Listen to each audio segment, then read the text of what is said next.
The invitation to the Montgomery family reunion arrived on heavy cream cardstock with gold embossing, a level of formality that matched everything else about the Montgomerys' carefully curated existence. I twirled the envelope between my fingers, noting that it was addressed only to Elliot, not Elliot and Vanessa Montgomery, as proper etiquette would dictate for a married couple of 3 years. Another oversight, I murmured, adding it to the growing collection of slights I'd documented since marrying into Boston's supposedly elite society. The Montgomerys had never quite managed to include my name on anything. Christmas cards, charity gala invitations, even the family newsletter that Margaret Montgomery meticulously distributed quarterly. Our apartment's front door opened, bringing with it the sounds of spring rain and my husband's distinctive footsteps. Elliot appeared in the living room doorway, his Brooks Brothers suit slightly damp, his family's signature auburn hair darkened by rain. Even after 3 years of marriage, the sight of him still caused a small flutter in my chest. Aristocratic, features softened by kind eyes and a tendency to smile more often than his stoic relatives. "You're home early," I observed, setting aside the invitation. "Board meeting canceled?"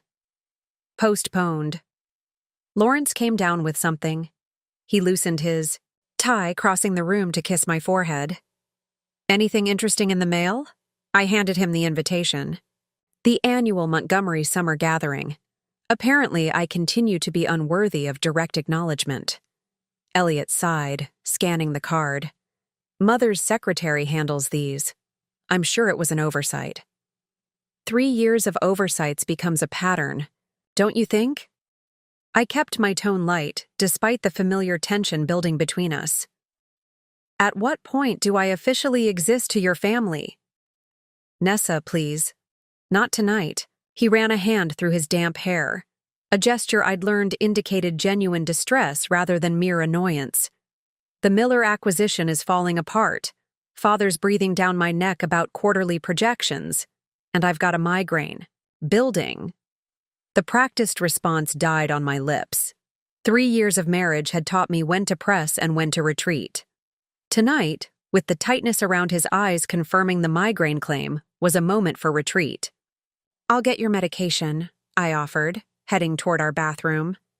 "And there's leftover pasta from last night if you're hungry." While Elliot changed into more comfortable clothes, I prepared a small tray with his prescription, a glass of water, and reheated pasta. Our domestic routine had a comfortable rhythm despite the tensions that occasionally surfaced around his family. In quiet moments like these, it was easy to remember why I'd fallen in love with him. His thoughtfulness, his gentle humor, his fundamental decency that sometimes struggled against his family's expectations. "Thank you," he said when I returned, genuine appreciation warming his voice. "You're too good to me." "I know," I replied with a smile, settling beside him on the sofa. "How bad is the Miller situation?" He took the medication before answering. "Bad enough that Father called me Elizabeth today. He only dead names me when he's truly furious." I winced. Though Elliot had transitioned long before we met, his father occasionally reverted to his birth name during arguments, a deliberate wound disguised as a slip of the tongue. It was one of many reasons I maintained a careful distance from Montgomery Sr. "What exactly is his problem with the acquisition?" I asked, redirecting the conversation to safer ground. "The usual. Too expensive, too risky, too modern." Elliot twirled pasta around his fork without eating it. "He wants to maintain the Montgomery portfolio exactly as his father built it. Blue-chip stocks, established properties, companies that haven't innovated since the 1970s. While you see the potential in emerging markets and technology," I finished, "for him." This particular conflict had defined Elliot's 5 years as Montgomery Investments' VP of Acquisitions, his forward-thinking approach constantly colliding with his father's rigid conservatism. He nodded, finally taking a bite. "The Miller Tech portfolio could position us perfectly for the next decade. Father only sees the upfront cost, not the long-term potential." He set down his fork with a sigh. Sometimes I think he'll never truly see me, as his son, as a capable executive, as anything other than a disappointment. The vulnerability in his admission tightened something in my chest. Whatever my issues with the Montgomery family, they paled compared to Elliot's lifetime of seeking validation from parents who measured love in terms of conformity and tradition. "I need to shower," he said after a few more bites, the conversation clearly draining what little energy he had left. "Mind if we call it an early night?" "Go ahead. I have some work emails to finish anyway." Once alone, I retrieved my laptop, but found myself unable to focus on the graphic design project due tomorrow. Instead, I opened the browser tab I'd minimized earlier. A real estate listing I'd been monitoring for months, Oakwood Estate, the Montgomery family's ancestral home, stared back at me from the screen.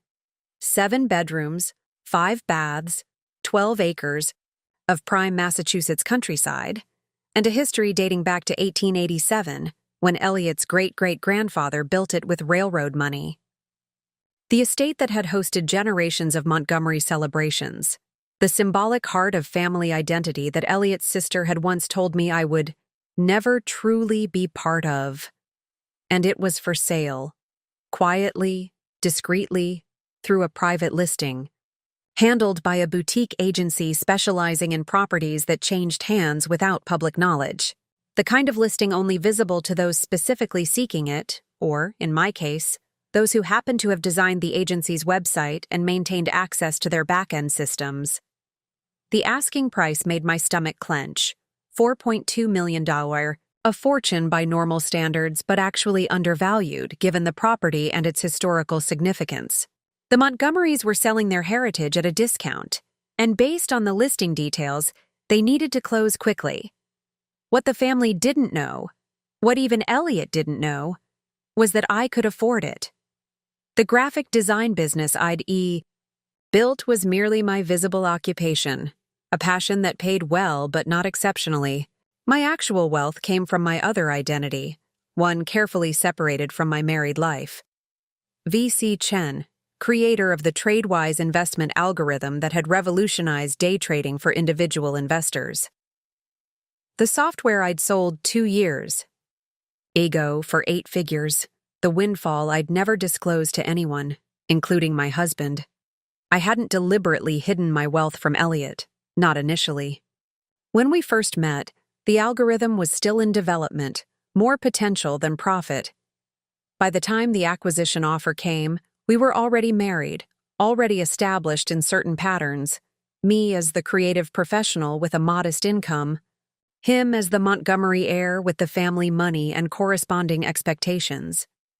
Revealing my sudden wealth would have disrupted everything, raising questions about why I'd continued working, why we lived in the apartment Elliot provided rather than something grander, why I tolerated his family's condescension when I could easily outspend the lot of them.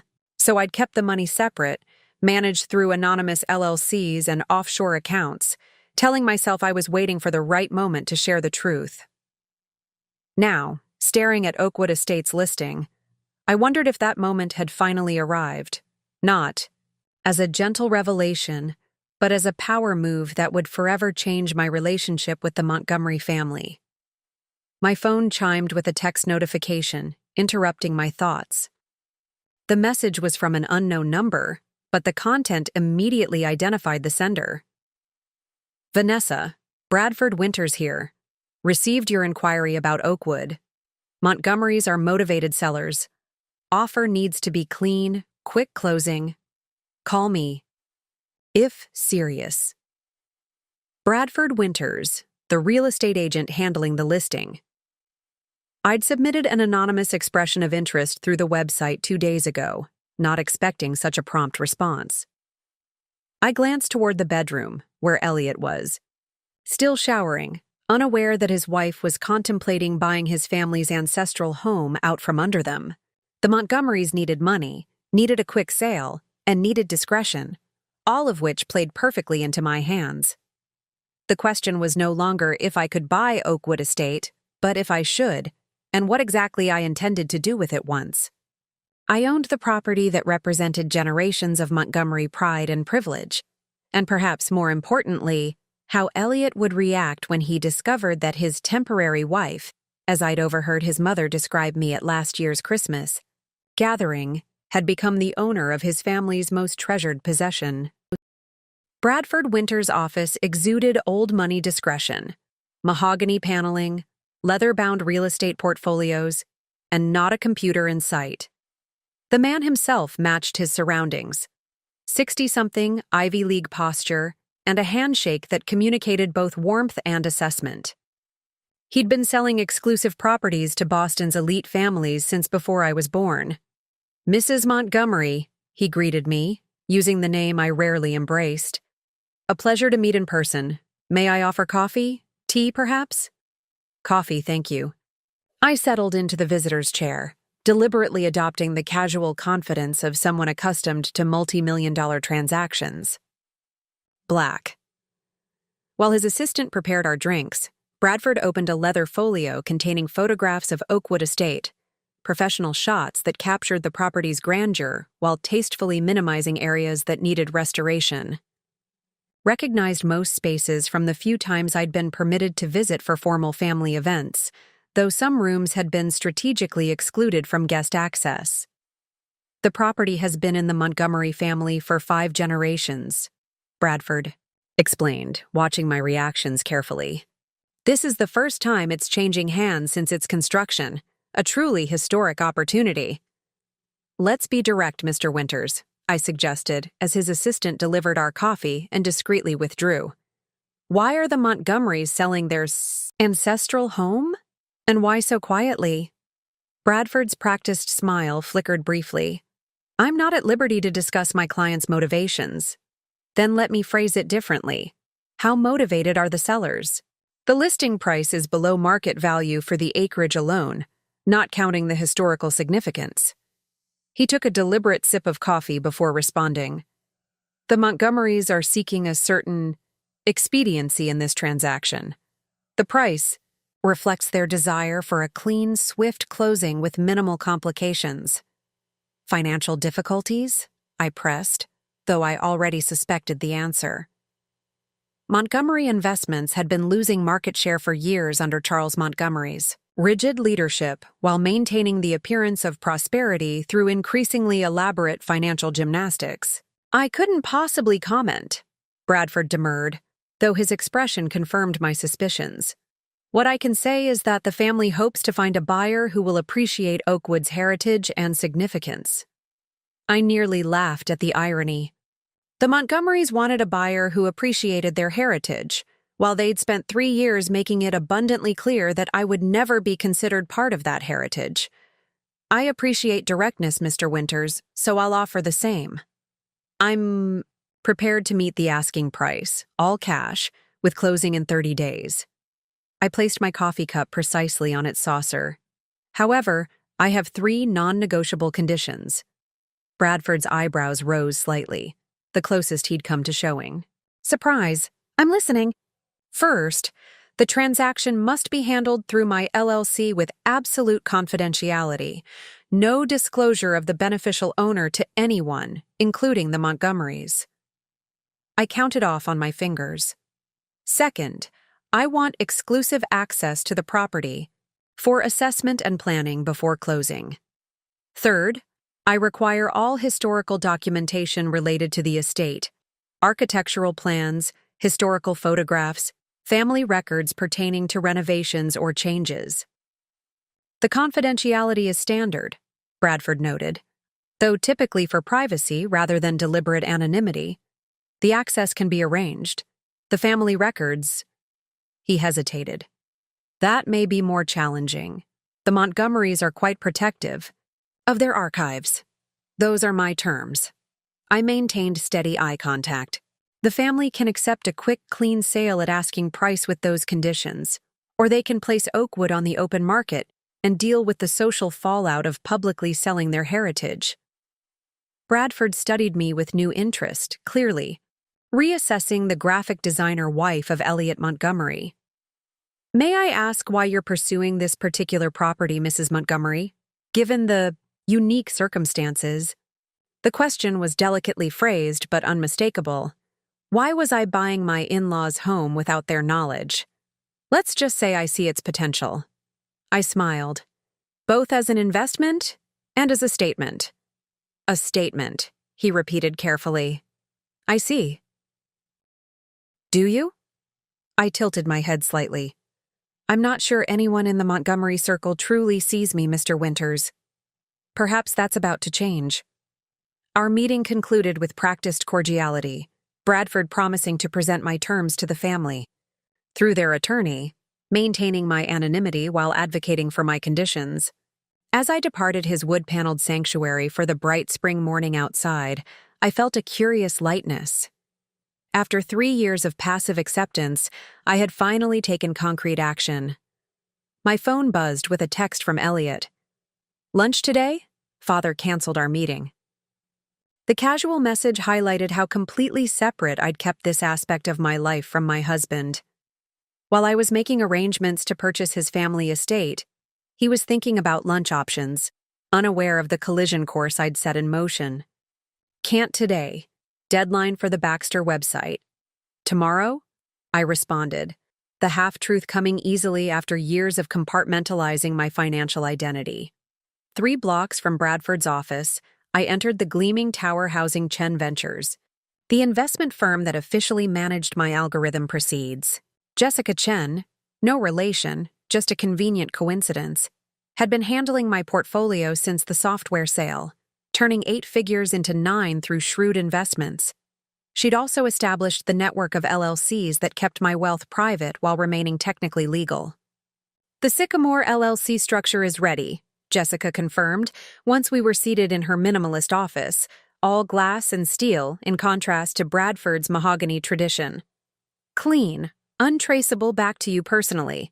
The funds are positioned for transfer once you give the green light. And the renovation team?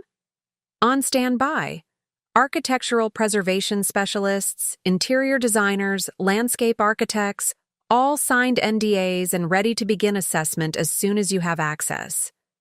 She slid a tablet across the desk, displaying portfolios of the assembled experts.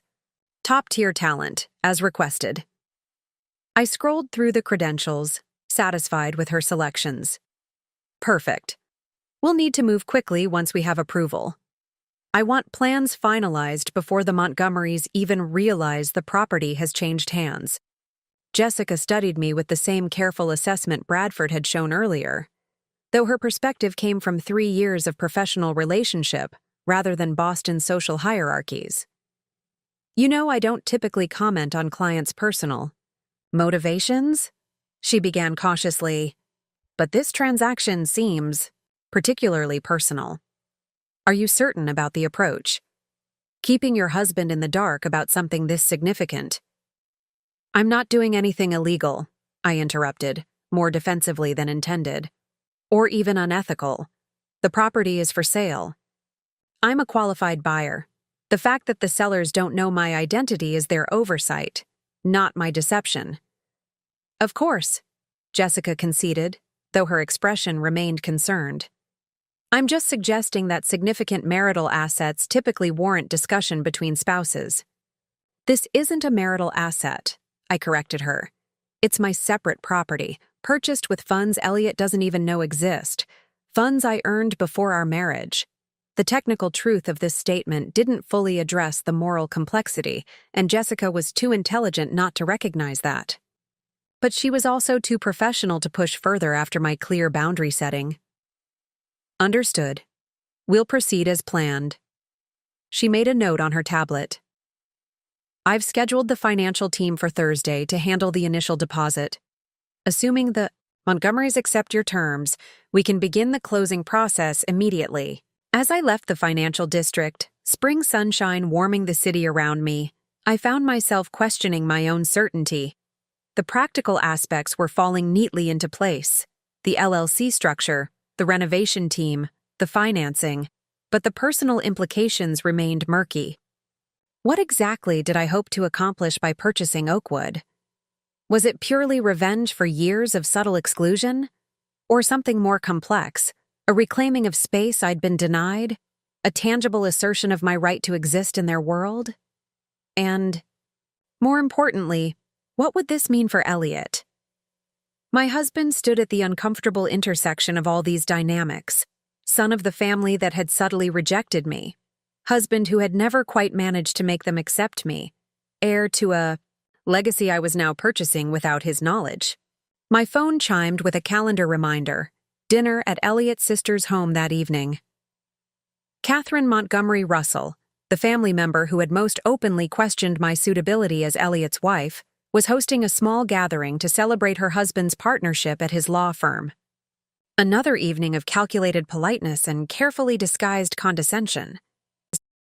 I texted Elliot to confirm I'd meet him there, then ducked into a boutique to purchase something suitable for the occasion. The navy silk dress I selected cost more than Catherine probably assumed I earned in a week. Another small satisfaction in my private war of knowledge against Montgomery assumptions. By evening, I'd almost convinced myself that my Oakwood plans were rational rather than reactive. The estate was a sound investment even beyond its emotional significance. Property in that area had appreciated consistently for decades. The historical designation guaranteed certain tax advantages. The renovations I planned would only increase its value. These justifications carried me through the cab ride to Catherine's Beacon Hill townhouse, where I found Elliot waiting on the steps, looking uncomfortable in the formal attire his sister always insisted upon. "You look beautiful," he greeted me, genuine appreciation warming his voice. "New dress?" "Just something I picked up today," I replied casually, accepting his kiss. "How was your day after the canceled meeting?" "Productive, actually." I pulled together a new proposal for the Miller acquisition that might address Father's concerns. His enthusiasm was apparent, reminding me of what had first attracted me to him, his genuine passion for innovation despite his traditional upbringing. Oh, and the strangest thing, Father was in an unusually good mood, said something about a solution to their problem being on the horizon. My heart skipped. Bradford must have already presented my offer. "That's interesting. What problem?" Elliot shrugged. "No idea. You know how the Montgomery men communicate. Cryptic statements delivered with meaningful looks. Probably something to do with the company." He offered his arm as we ascended the steps. "Ready for an evening of Catherine's special brand of hospitality?" "Always," I replied with a smile that concealed the knowledge churning beneath my composed exterior. Inside, Catherine's home displayed the calculated perfection that defined her approach to life. Fresh flowers precisely arranged, furniture that demonstrated both wealth and restraint, photographs of her picture-perfect family positioned. For maximum visibility, she greeted Elliot with warm enthusiasm before turning to me with the practiced smile that never quite reached her eyes. "Vanessa, lovely to see you." Her gaze swept over my dress with the quick assessment of someone determining a price tag. "That color suits you." "Thank you, Catherine." "Congratulations on Richard's partnership." A significant achievement. Her smile tightened slightly at my use of her husband's first name, a deliberate choice on my part, rejecting the formality she preferred from those she considered outsiders. "Yes, we're very proud. Father is particularly pleased to have another senior attorney in the family." The subtle emphasis on family was familiar territory, Catherine's favorite method of highlighting my permanent guest status in Montgomery circles.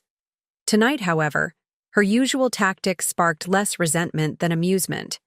If Bradford had, indeed, presented my offer, the family's ancestral home was already in the process of becoming mine, even as Catherine continued her campaign of casual exclusion.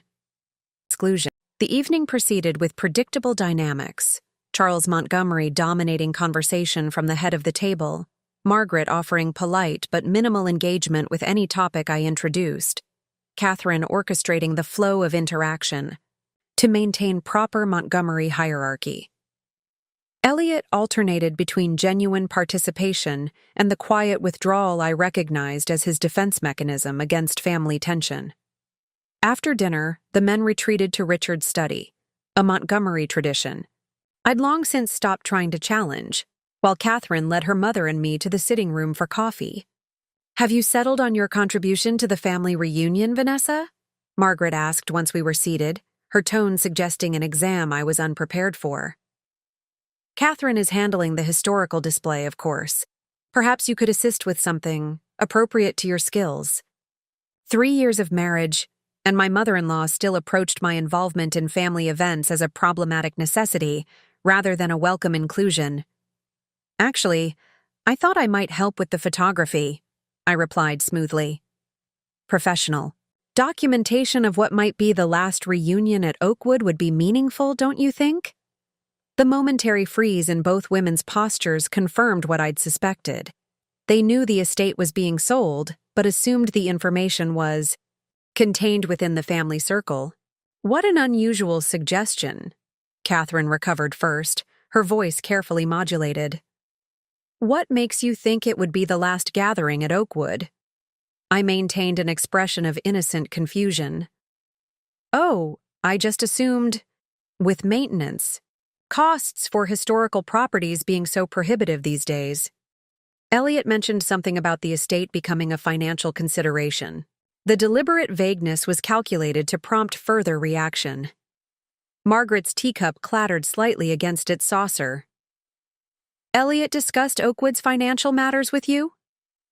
"Not in detail," I assured her, watching discomfort ripple across her perfectly composed features. "Just in passing. I hope I haven't mentioned something sensitive." "Not at all," Catherine interjected with forced brightness.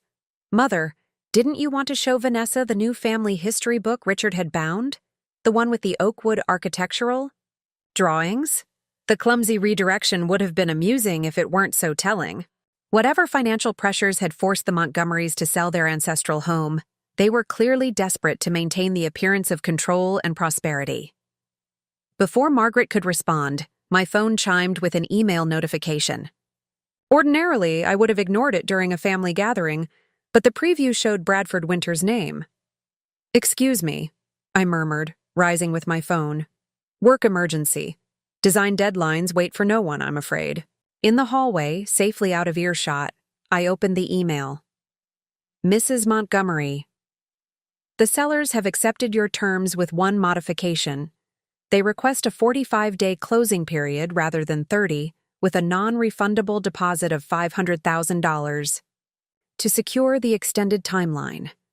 All other conditions, including confidentiality and access, are accepted as proposed. Please advise if these terms are acceptable. Bradford Winters." I leaned against the wallpapered hallway, momentarily overwhelmed by the reality of what was happening. The Montgomerys had accepted my offer, unknowingly selling their heritage to the very person they'd spent years subtly rejecting. In approximately 6 weeks, Oakwood Estate would be mine, along with all the power and complication that ownership entailed. I typed a quick response. "Terms accepted. Proceed with deposit and documentation. We'll contact you tomorrow regarding access schedule." As I pressed send, I heard Elliot's voice from the study, his tone raised in the distinctive way that indicated conflict with his father. The evening's polite veneer was cracking, revealing the tensions that always simmered beneath Montgomery family gatherings. "It's my department, my recommendation," Elliot was saying as I approached the partially open door.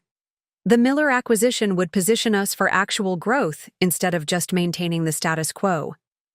"The status quo has served this family for generations," Charles responded, his voice carrying the dismissive authority I'd come to recognize.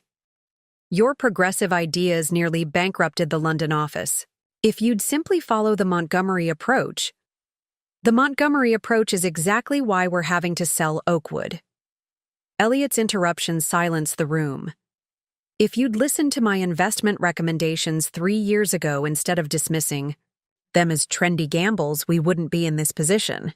The shocked silence that followed confirmed what I'd suspected. Most of the family didn't know about the estate sale.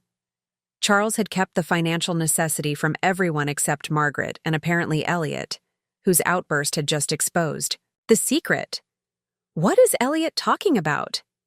Richard's confused voice broke the silence. Selling Oakwood? That's impossible.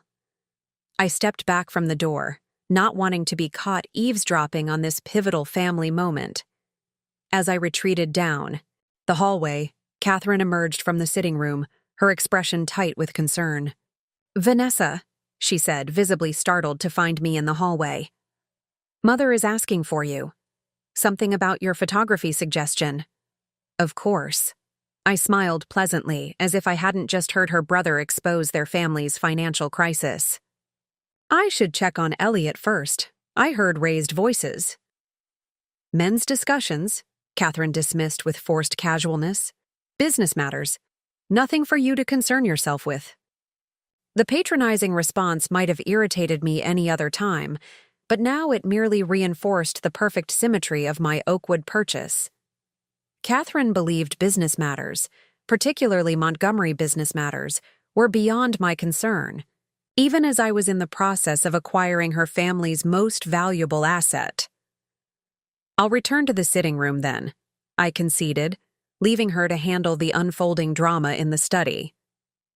As I rejoined Margaret, who was clearly struggling to maintain composure after hearing the commotion, my phone chimed with a follow-up email from Bradford confirming the deposit details. The transaction was officially in motion. Oakwood Estate was becoming mine, one electronic signature at a time.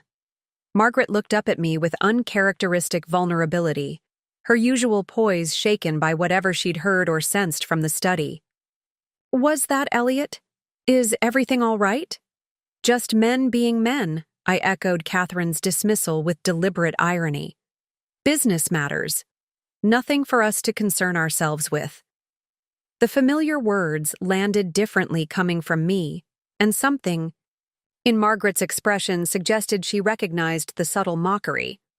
For the first time in our 3-year relationship, we shared a moment of genuine communication, not warmth precisely, but mutual acknowledgement of the absurdity of our prescribed roles. The moment passed quickly as Catherine returned, her color high and her movements unnaturally precise. Father has called for an early evening, she announced. Richard will drive Mother home. Elliot is preparing to leave. The carefully worded statement told me everything. A family argument had erupted, serious enough to end the evening prematurely. As if confirming my assessment, Elliot appeared in the doorway, his expression a complex mixture of anger and resignation that transformed to apologetic as he saw me. Nessa, I'm sorry, but we need to go. His voice was carefully controlled. Family. Business discussion got a bit intense. I rose without question, gathering my things with practiced efficiency. Of course. Thank you for a lovely evening, Margaret. Congratulations again, Catherine. Their automatic responses, Margaret's polite nod, Catherine's tight smile, seemed particularly hollow given what I now knew. As Elliot guided me toward the door with a hand at the small of my back, I felt the weight of my secret knowledge pressing against my carefully maintained facade. Outside, waiting for our rideshare in the cool evening air, Elliot finally released the tension he'd been holding. I'm sorry about that. Father dropped a bombshell during Richard's celebration. Apparently, we're selling Oakwood, the heart of Montgomery heritage, because Father's investment strategy has left the family overextended. That's significant news, I managed, trying to sound appropriately surprised. When did this happen? The decision was made weeks ago, apparently. Father, mother, and the family attorney have been handling it privately. The sale is already in progress. Some anonymous buyer making an all-cash offer. His voice held equal, measures of anger and disbelief. 5 generations of Montgomery history, sold in secret without consulting any of us. The irony of standing beside my husband, discussing a transaction in which I was the anonymous buyer he was lamenting, created a surreal disconnect. For a dizzy moment, I considered telling him everything. My hidden wealth, the Oakwood purchase, the renovation plans already taking shape in my mind. Instead, I took his hand in mine, offering silent support as our car arrived. The time for revelations would come, but not tonight. Tonight, I would be what I'd always been to the Montgomery family. Elliot's wife, temporarily present in their world, watching from the periphery as their carefully constructed narrative began to unravel. What they didn't yet understand, what even Elliot couldn't yet comprehend, was that their story was now becoming intertwined with mine in ways none of them had anticipated. The family that had dismissed me as temporary was about to discover I had become permanent in the most meaningful way possible, as the owner of their beloved Oakwood estate. Oakwood estate emerged from morning mist like a vision from another era, its limestone facade and distinctive turrets more imposing in early light than I remembered from afternoon family gatherings. The gravel driveway crunched beneath my car, tires as I approached the circular drive, where Bradford Winters stood conversing with an elderly man I recognized as Gerald Harwick, the estate's longtime caretaker. "Mrs. Montgomery," Bradford greeted me with practiced warmth. "Right on schedule. I trust you found your way without difficulty?" "The Montgomery family GPS coordinates are practically engraved on my husband's heart," I replied, accepting his handshake. "Though I believe this is the first time I've arrived through the main drive rather than the service entrance." The comment landed precisely as intended. Bradford's carefully neutral expression flickered with momentary discomfort. The Montgomerys' habit of directing auxiliary family members to enter through side and service entrances was one of their more archaic traditions, supposedly to preserve the formal integrity of the main hall. "Gerald will be accompanying us today," Bradford continued smoothly. "He's been Oakwood's caretaker for nearly 40 years and knows the property's every secret." Gerald's weathered face creased with an expression between smile and grimace. "Not every secret, Mr. Winters. The Montgomerys keep plenty to themselves." I warmed to him immediately. "A pleasure to meet you officially, Mr. Harwick. I believe we've crossed paths at family events, though we weren't properly introduced." Recognition dawned in his faded blue eyes. "You're young Elliot's wife, the graphic artist." "Designer," I corrected gently. "Yes, that's me." Gerald's gaze sharpened with sudden interest. "Didn't realize you were the potential buyer Mr. Winters mentioned." "Mrs. Montgomery is representing an interested party," Bradford interjected before I could respond. "She'll be conducting the initial assessment on their behalf." I accepted the diplomatic fiction with a nod. Bradford was honoring our confidentiality agreement while explaining my presence to Gerald, who clearly hadn't been informed of the buyer's identity. "Shall we begin with the main hall?" Bradford suggested, gesturing toward the imposing front entrance I'd only glimpsed during holiday gatherings. The massive oak doors, hand-carved with the Montgomery family crest, opened to reveal a space grander than I'd been permitted to see during my restricted visits. 2 stories of gleaming marble and polished wood extended beneath a domed ceiling painted with classical scenes. A sweeping staircase dominated the far wall, its ornate banister, testimony to craftsmanship rarely seen in modern construction. "The main residence dates to 1887, Bradford explained, his voice taking on the rehearsed cadence of a tour guide. "Original architectural elements remain largely intact, though modernizations have been discreetly integrated throughout." I moved slowly through the space, noting details I'd never been allowed to observe during family events. Hairline cracks in the plaster ceiling, water damage subtly darkening the eastern corner, wiring that hadn't been updated since the 1950s, according to Gerald's murmured commentary. "The formal reception rooms are through here," Bradford continued, leading us toward the right wing. "The dining hall accommodates 36 for seated events, with adjacent drawing rooms for pre-dinner gatherings." I followed, observing how Bradford's tour carefully showcased the estate's grandeur, while minimizing areas that revealed maintenance challenges.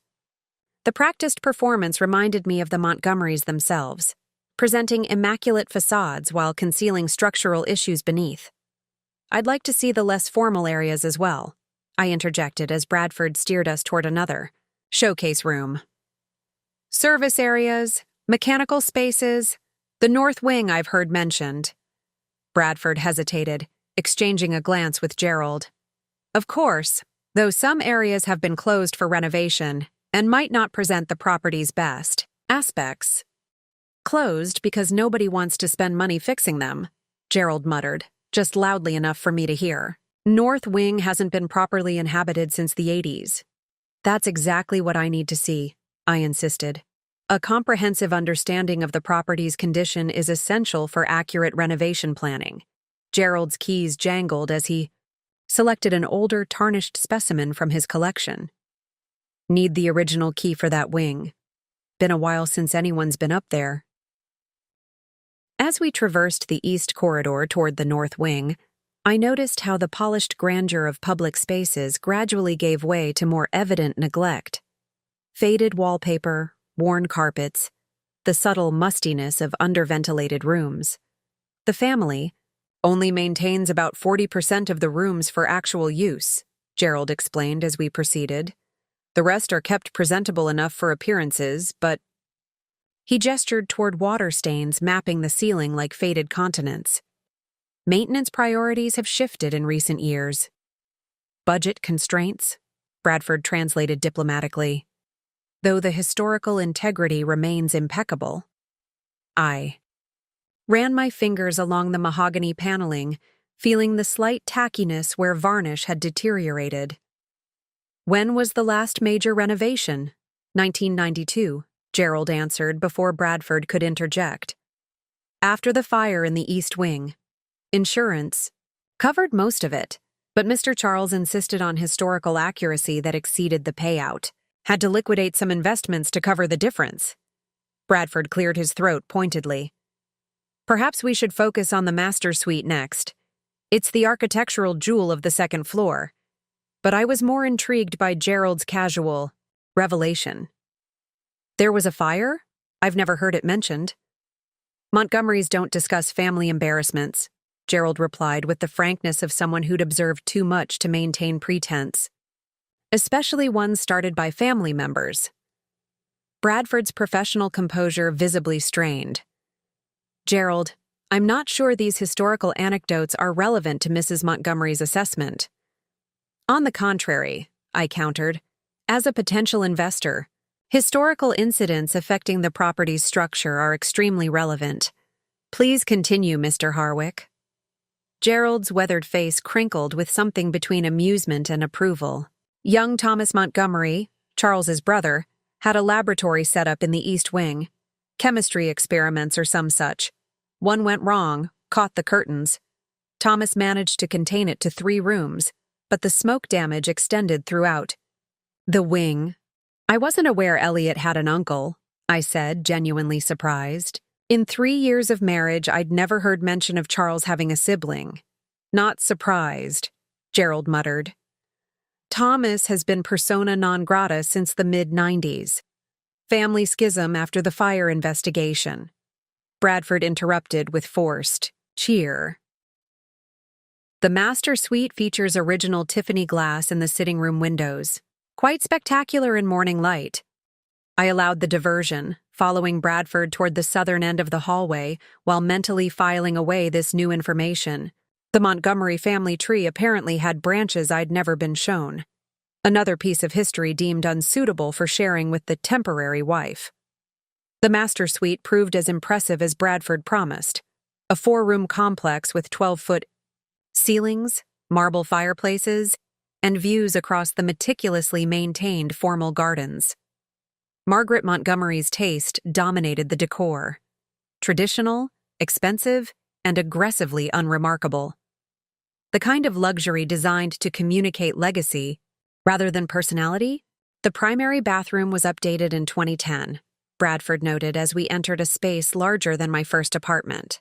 Heated floors, custom cabinetry, spa facilities. I examined the bathroom with professional interest, mentally redesigning as I explored. The updates were high quality but conservative. Beige marble, chrome fixtures, nothing that might challenge traditional sensibilities. And now, perhaps the library? Bradford suggested. It's considered the heart of Oakwood's historical significance. The central staircase creaked subtly as we descended, another small betrayal of the estate's true condition beneath its carefully maintained appearance. The Montgomery family's financial strain was written in these minor neglects, deferred maintenance rendered invisible to casual visitors, but obvious to a professional assessment. The library doors, twin slabs of mahogany with brass handles patinated, from generations of hands, opened to reveal the room I'd heard referenced but never been permitted to enter. 2 stories of books lined the walls, accessible by a wrought iron spiral staircase and rolling ladders. A massive desk dominated the center, positioned beneath a domed skylight that cast natural illumination onto leather-bound volumes and family artifacts. "This was where I first met Elliot," I said softly, the memory surfacing unexpectedly. "He brought me to the estate to meet his parents, but we arrived early. He showed me the library through these windows." I gestured to the leaded glass panes overlooking the rose garden. "He said someday he'd give me the full tour." Gerald's expression softened momentarily. Young Elliot always loved this room. Only Montgomery who actually read the books instead of just pointing them out to visitors. Bradford cleared his throat, drawing my attention to a glass display case near the fireplace. "The Montgomery family artifacts are included in the sale, of course. Museum-quality pieces with documented provenance." I approached the display, expecting the usual aristocratic treasures: silver snuff boxes, military medals, miniature portraits of stern-faced ancestors.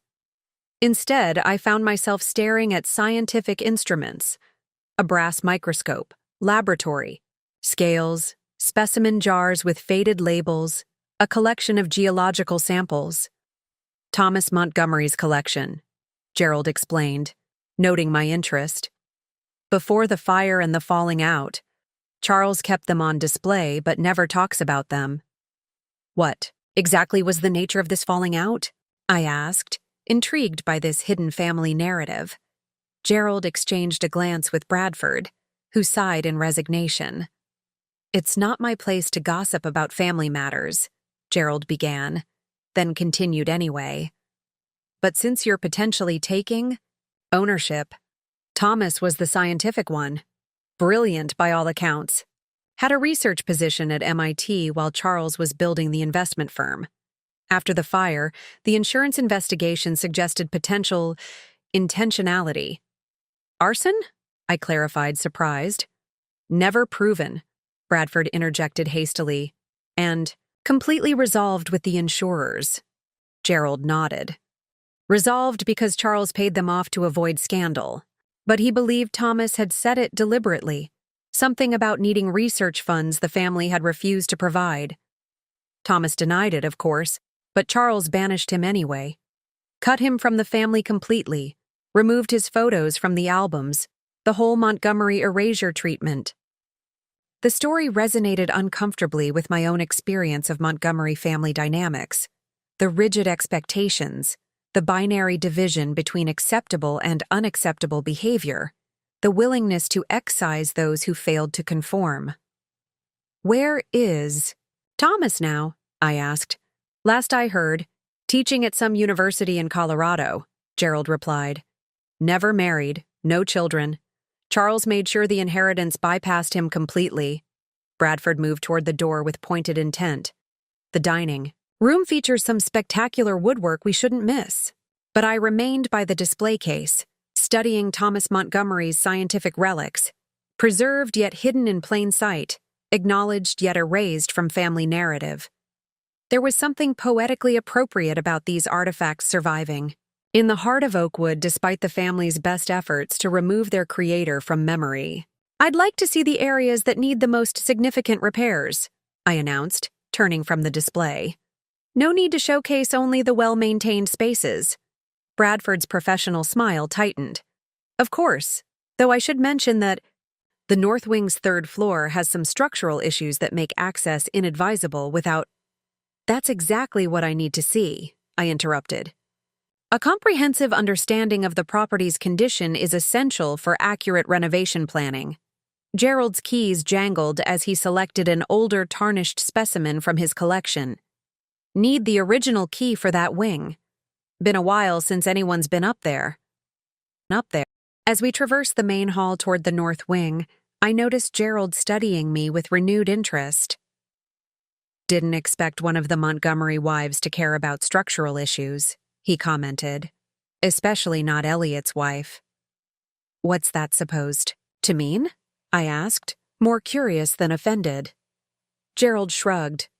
Family has certain expectations for their marriages. Charles married Margaret for her social connections. Catherine married Richard for his professional achievements. Assumed Elliot married you for... For? I prompted when he trailed off. Conventional appearances, Gerald finished diplomatically. No offense intended. None taken, I assured him, filing away this additional insight into how the family viewed my marriage, though I suspect the Montgomerys have miscalculated several aspects of my character. The north wing's musty dampness hit us immediately upon entering, the unmistakable scent of neglected spaces and deferred maintenance. Faded wallpaper peeled at seams, and water stains mapped the ceiling in concerning patterns.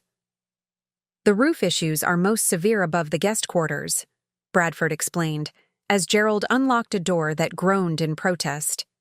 Limited to this section, fortunately. The narrow staircase beyond the door spiraled upward, dusty and dim without functioning light fixtures. Gerald produced a flashlight from his pocket, illuminating our way to the third floor. These were the servants' quarters originally, he explained as we reached a long corridor lined with small doors. Later converted to guest rooms, then storage when that section of roof began leaking. No one's used them in decades except... He stopped abruptly, flashlight beam freezing on a door at the corridor's end, the only one with a modern padlock securing it. Except? I prompted. Gerald cleared his throat. Nothing important, just old furnishings and holiday decorations. But his sudden discomfort was too pronounced to ignore. I moved toward the padlocked door, drawn by the anomaly of modern security. In this abandoned section. This room is not included in the tour, Bradford said firmly, stepping into my path. The family has designated certain storage areas as private, to be cleared before property transfer. All areas are included in my access agreement, I reminded him. The contract specifically states comprehensive inspection rights for assessment purposes.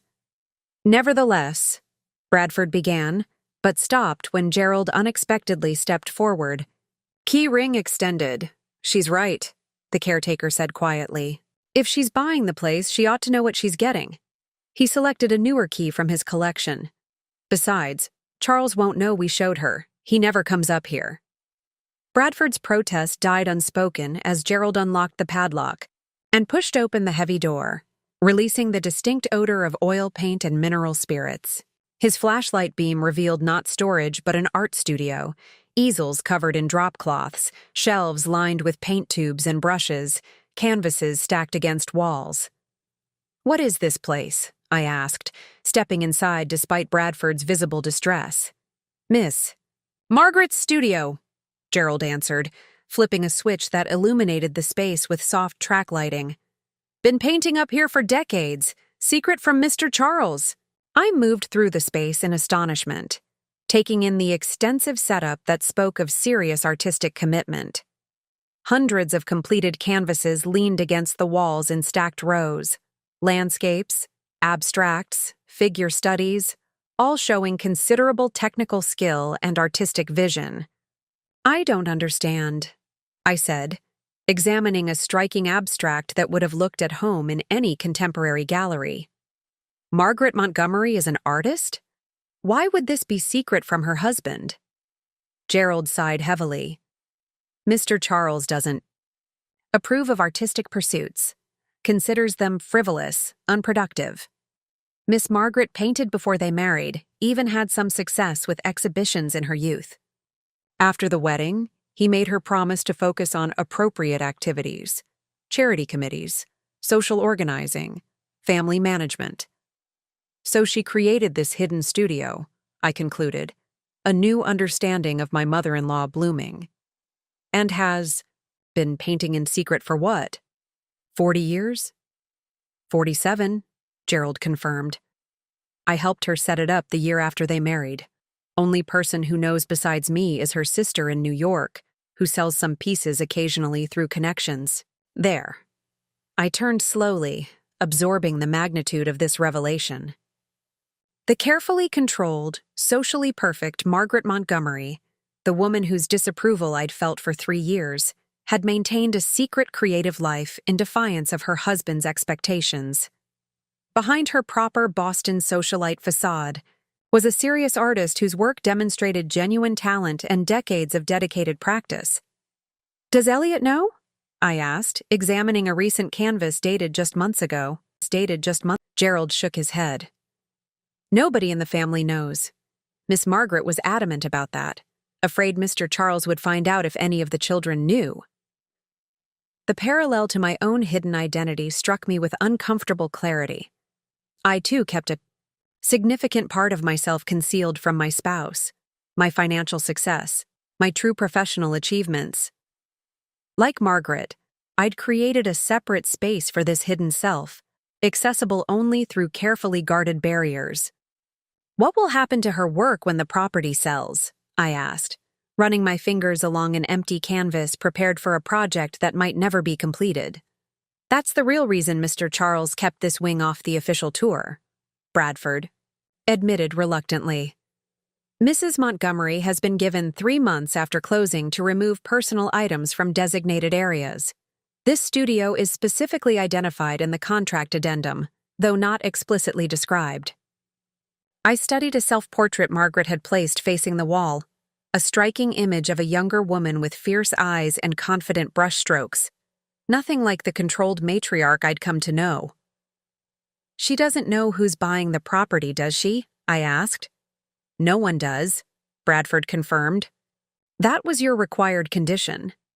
The weight of my position suddenly felt heavier. I wasn't just purchasing a prestigious address or claiming a symbolic victory over the family that had marginalized me.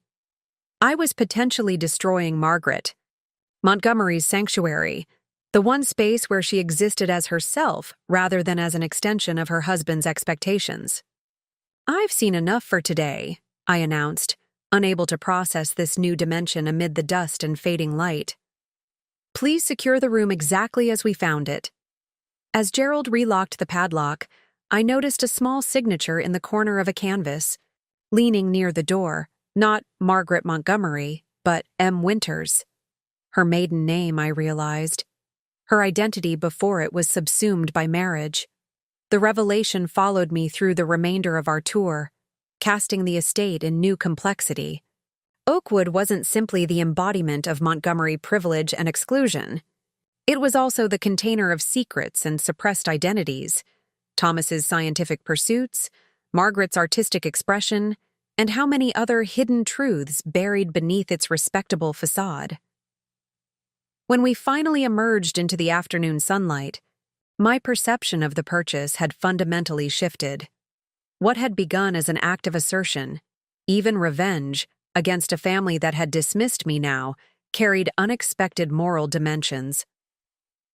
"I'll have the full inspection report prepared by Friday," Bradford said as we concluded the tour at my car. "The structural issues are significant but not insurmountable.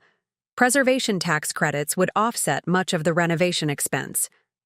I nodded distractedly, still processing the hidden studio and its implications.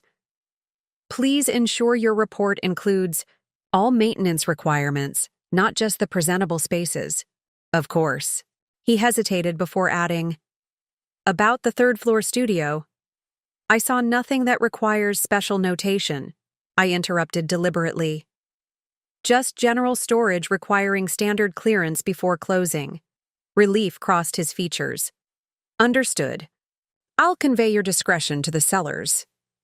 Gerald, who had remained silent during this exchange, extended his hand in farewell. "Been caretaking this property most of my life, Mrs. Montgomery. First time I've walked it with someone who actually looked at what's real instead of what's for show." I accepted his weathered handshake, appreciating his candor. Thank you for the unvarnished tour, Mr. Harwick. It was illuminating. As I drove away from Oakwood, the afternoon sun illuminated its limestone facade and mullioned windows with golden light that belied the complexity within. The estate was simultaneously more troubled and more compelling than I'd initially understood. Not simply a symbol of Montgomery exclusivity, but a physical manifestation of the family's contradictions. My phone buzzed with a text from Jessica Chen. Progress update on closing documents? Contractors need scheduling confirmation for initial assessments. I pulled over to respond. Proceeding with purchase but revising renovation scope. Will provide modified plans by Friday. Some areas require more sensitive handling than originally anticipated. The estate would still become mine, but my intentions for it had evolved beyond the simple assertion of presence I'd initially imagined. Oakwood's true value lay not in its prestigious address or historical pedigree, but in the authentic stories it contained, stories I was now responsible for preserving rather than erasing. We need to talk. Elliot's voice from my office doorway was quiet but firm. I'd been expecting this since returning from Oakwood yesterday. Richard called me, he continued. Catherine found the connection between Sycamore LLC and your work for Chen Ventures. I nodded. I expected they'd figure it out eventually.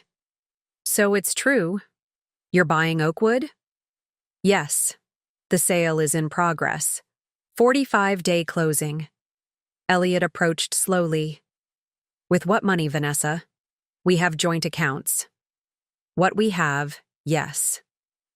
But there are funds that aren't part of our marital assets. Explain. I took a deep breath. 6 years ago, before we met, I developed an investment algorithm called TradeWise. 2 years into our marriage, Meridian Financial acquired it for 8 figures. You've had this money the entire time we've been married and never told me. Yes. Why? The simplicity of his question carried the weight of 3 years of omission. I was still processing the acquisition when it happened. Then, inertia. The longer I waited, the harder it became to explain. And honestly, I saw how your family operated. How money equaled control. I didn't want our relationship to change. So instead, you maintained this fiction while secretly becoming wealthy. Enough to buy my family estate? There was an edge to his voice. Do you see the irony in claiming to avoid Montgomery power dynamics while executing the ultimate power move against my family? The observation stung with its accuracy. I do now. Why Oakwood? Of all the ways to reveal your secret fortune, why this? It started as reaction, a way to establish presence in a family that's treated me as temporary for 3 years.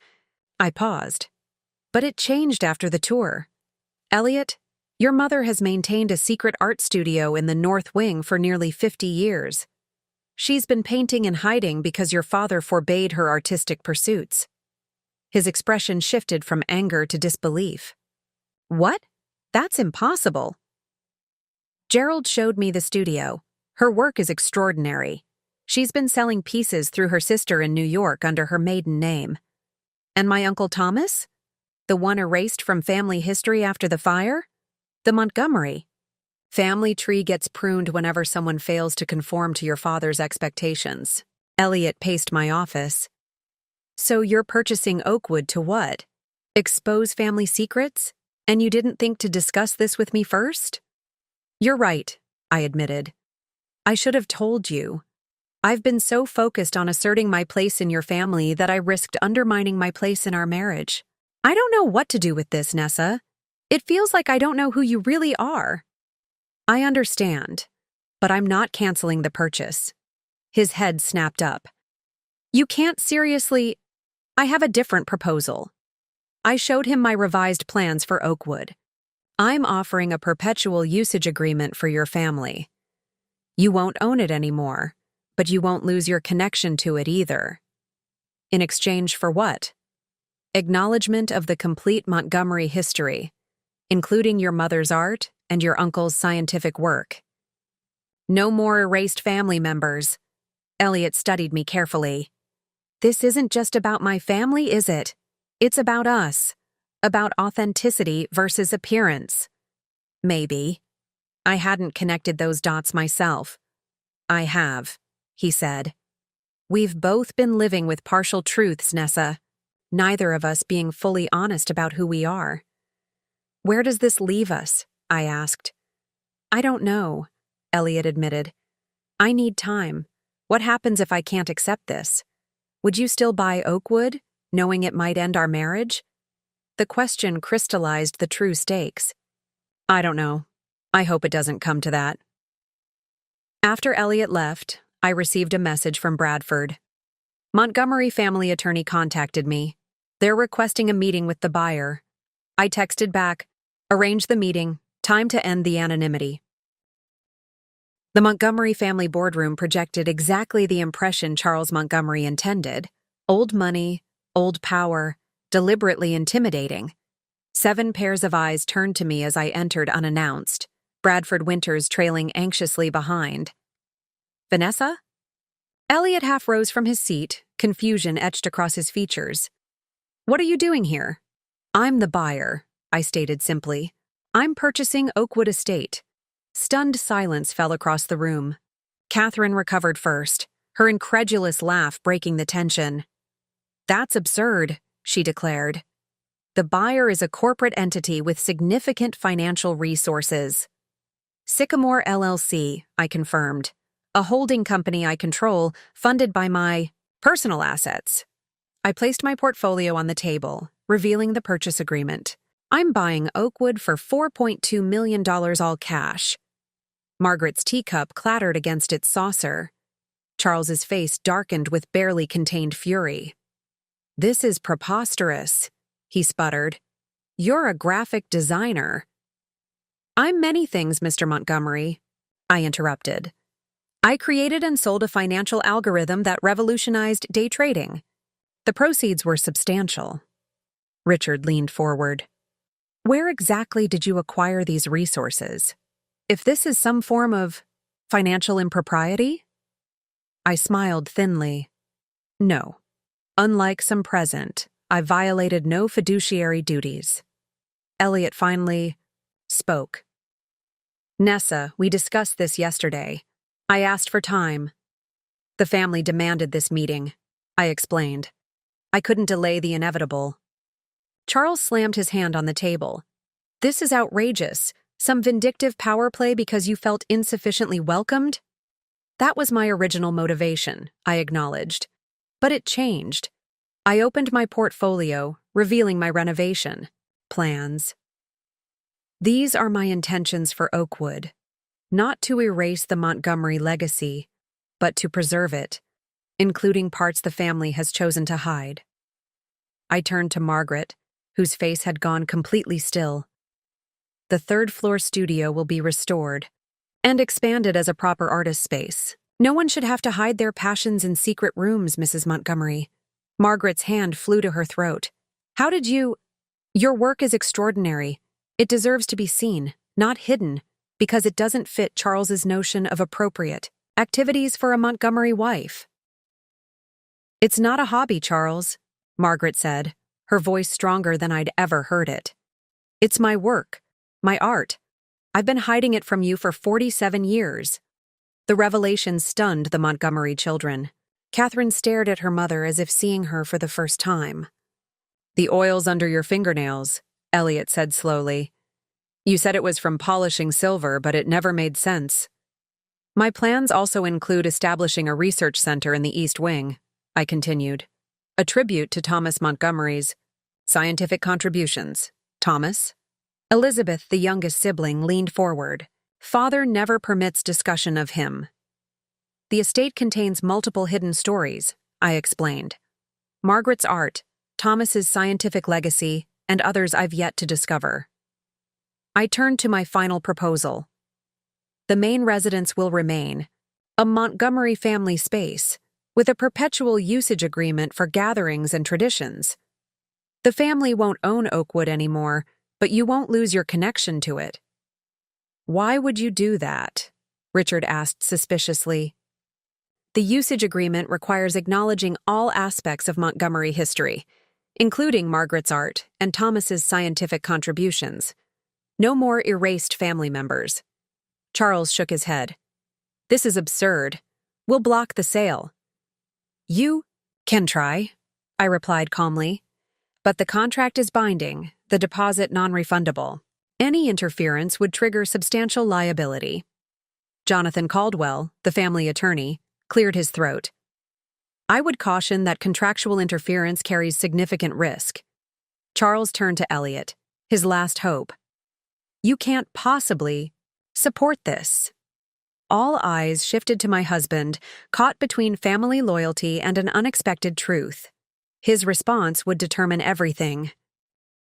The weight of expectation pressed against Elliot from all sides. His father's demand for loyalty, his siblings' confused stares, his mother's newly revealed secret, and my quiet presence across the table. I'd placed him in an impossible position, forcing a public choice between his family legacy and our marriage. I need to speak with my wife, Elliot finally said, rising from his chair. Alone. Charles began to protest, but Margaret placed a restraining hand on his arm, a gesture I'd never seen her attempt before. The subtle shift in their dynamic following the revelation of her art studio wasn't lost on anyone in the room. Elliot led me to a small conference room down the hall. The moment the door closed, his carefully maintained composure fractured. You promised me time, he said, voice low and tight. Instead, you ambushed my entire family. They demanded a meeting with the buyer, I explained. It was happening with or without your readiness. So you made a unilateral decision. Again. He paced the small room, just like the purchase itself. I'm sorry, I offered, meaning it. This isn't how I wanted this to unfold. Elliot stopped pacing, studying me with that penetrating gaze I'd first fallen in love with. Why are you really doing this, Nessa? Is it truly about preserving hidden Montgomery history? Or is it about forcing your way into a family that never fully accepted you? The question cut to the heart of motivations I hadn't fully examined myself. Both, I think. It started as assertion, even revenge. But seeing your mother's secret studio, learning about Thomas, I realized Oakwood contains important truths. Your family has buried. Like the truth you buried about your wealth? His tone wasn't accusatory, but genuinely questioning. We've all been hiding essential parts of ourselves, haven't we? I nodded, recognizing the parallel. Maybe that's why this matters so much to me. I've seen what happens when people deny their authentic selves to maintain appearances. The damage it causes, the isolation it creates. My mother has been painting in secret for almost 50 years, Elliot said softly, the reality still sinking in. Creating a completely separate identity that none of us knew about. Just as I kept my financial success separate from our marriage, I acknowledged. The patterns repeat across generations. Elliot leaned against the conference table, his expression shifting from anger to something more contemplative. All my life, I've watched my family present a perfect facade while hiding whatever didn't fit the approved Montgomery narrative. I did it myself, before transitioning, pretending to be someone I wasn't to meet expectations. And after transitioning, you still maintained parts of the fiction, I observed gently, accepting your family's treatment of me rather than challenging it, perpetuating the patterns even as you suffered from them. He nodded slowly, a new clarity emerging in his expression. The Montgomery way, appearance over authenticity, always. It doesn't have to continue, I said, moving closer to him. That's what Oakwood could represent, a place where the complete truth is finally acknowledged. Your mother's art displayed properly. Thomas's scientific contributions recognized. A home where nothing needs to remain hidden. Elliot was quiet for a long moment. And us? What does this mean for our marriage? I don't know, I admitted. I've hidden an essential part of myself from you for years. I wouldn't blame you for not trusting me again. And I've hidden parts of myself too, he countered. Not financial, secrets, but emotional ones. My discomfort with how my family treated you. My reluctance to challenge the patterns I was raised in. We stood together in the silence that followed. The realization of our mutual complicity in maintaining comfortable fictions settling between us. I can't oppose your purchase, Elliot finally said. Not because I fully support how you've done this, but because I think Oakwood needs this transformation. My family needs it, even if they don't recognize that yet. Relief washed through me. Thank you. But our marriage needs transformation too, he continued firmly. Complete honesty from now on. About everything. Your finances, my family dynamics, all of it. I want that, I said. More than Oakwood. More than proving anything to your family. Elliot nodded. Decision made. Then let's go tell them. When we returned to the boardroom, the tension had only intensified during our absence. Charles sat, rigid with barely contained fury, while Margaret appeared strangely liberated, sitting straighter than I'd ever seen her. We've reached a decision, Elliot announced, his hand finding mine as we stood before his family. The sale will proceed as contracted. Charles half rose from his chair. You can't possibly. I can and I am, Elliot interrupted with quiet authority. For too long, this family has buried its truths to maintain appearances. Mother's art hidden away. Uncle Thomas erased from our history. My own identity struggled against for years. Catherine stared at her brother. Elliot, this is our family legacy. A legacy of hiding, he finished for her. Of forcing conformity at the expense of authenticity. Margaret surprised everyone by speaking next. He's right, Charles. I've lived a divided life for almost 5 decades because you couldn't accept that a Montgomery wife might have creative ambitions beyond charity committees. Charles seemed genuinely bewildered by his wife's sudden assertion. Your paintings were a hobby. They were never a hobby, Margaret corrected firmly. They were my life's work, hidden away because you made it clear they weren't valuable enough to acknowledge. The family dynamics were visibly shifting before our eyes. Long-established patterns of authority suddenly disrupted by cascading revelations. The usage agreement ensures the family maintains connection to Oakwood, I reminded them, bringing focus back to the practical considerations. You'll still gather there for holidays and traditions. The only difference is that all aspects of Montgomery history will be preserved and acknowledged.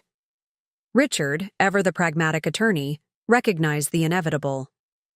The sale appears legally binding, regardless of our personal feelings.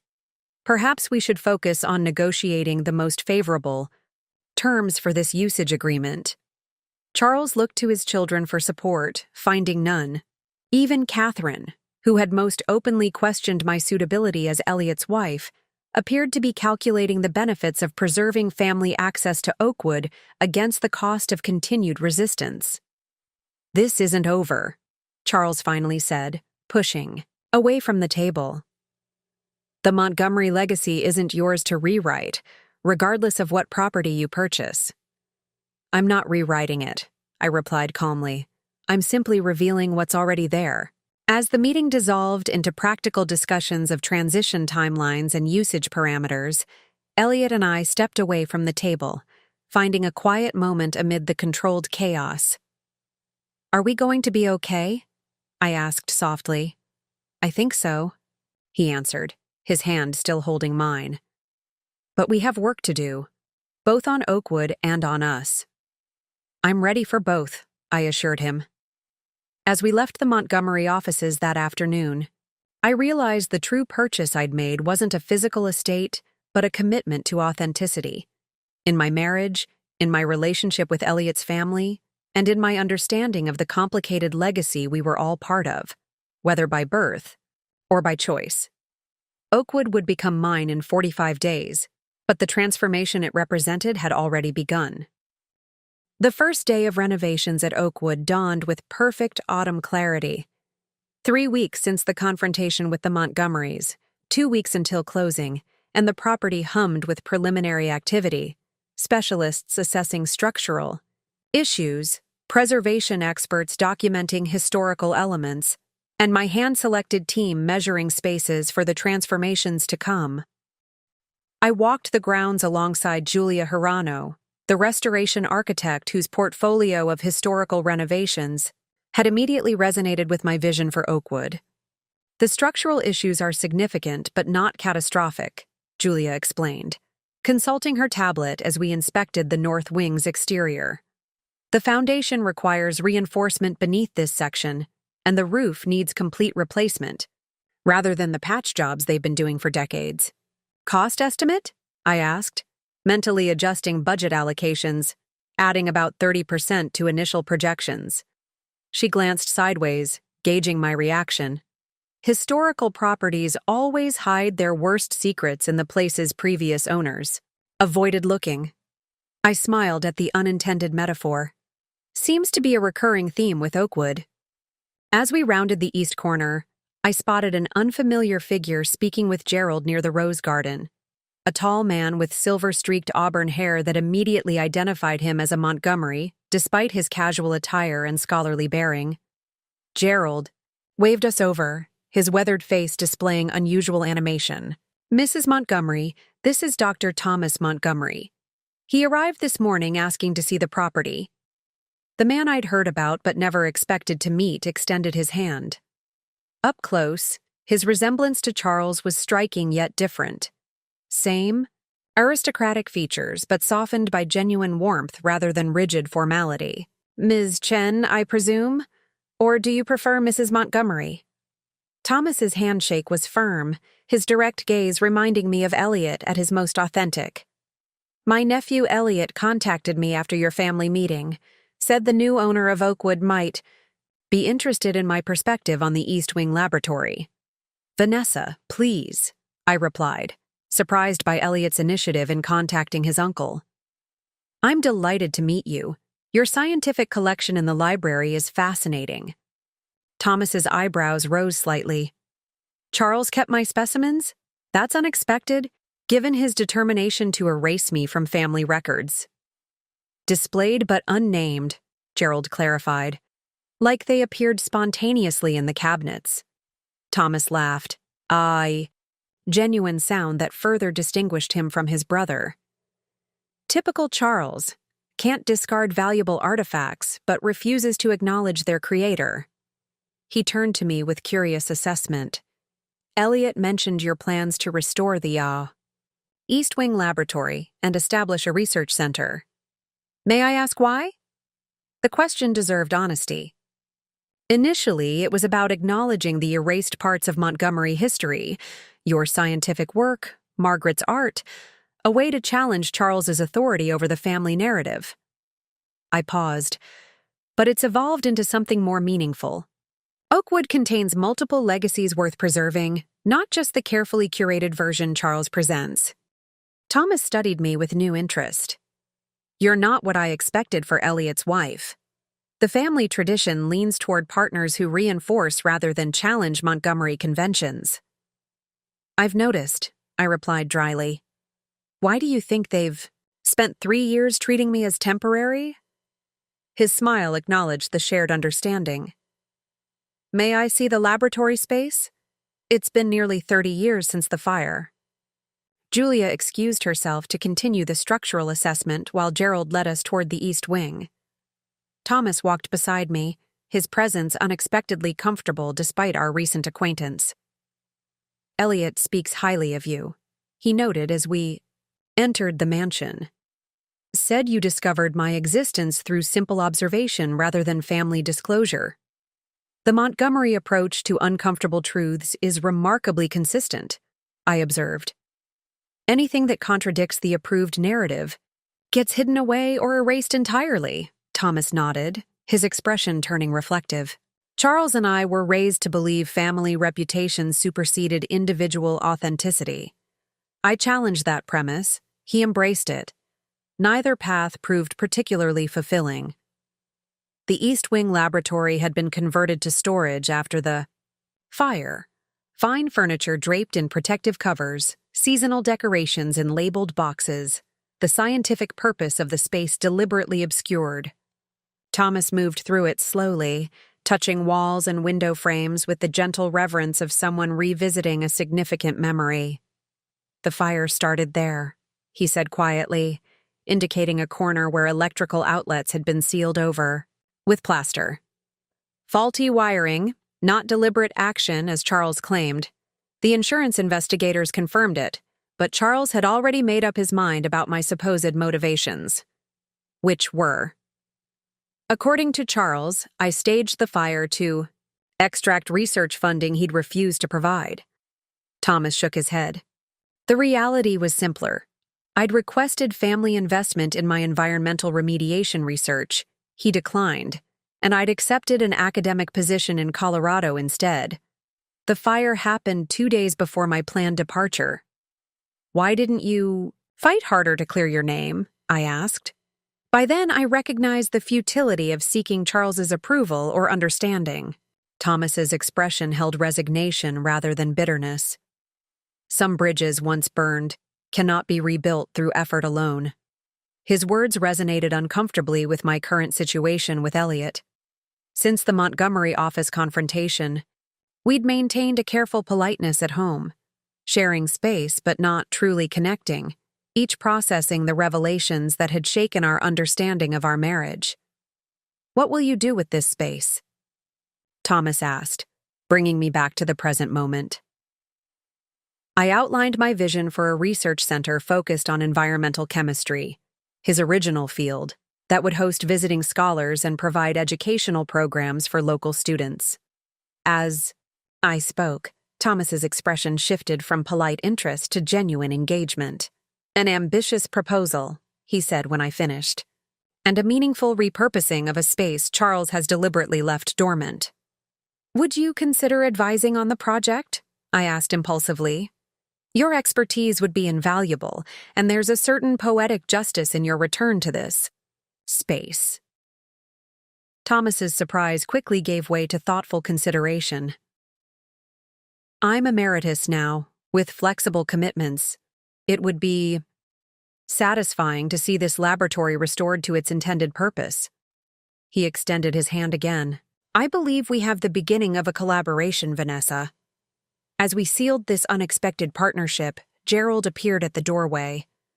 "Mrs. Montgomery, Mr. Elliot has arrived. He's waiting in the library." The news sent an anxious flutter through my chest.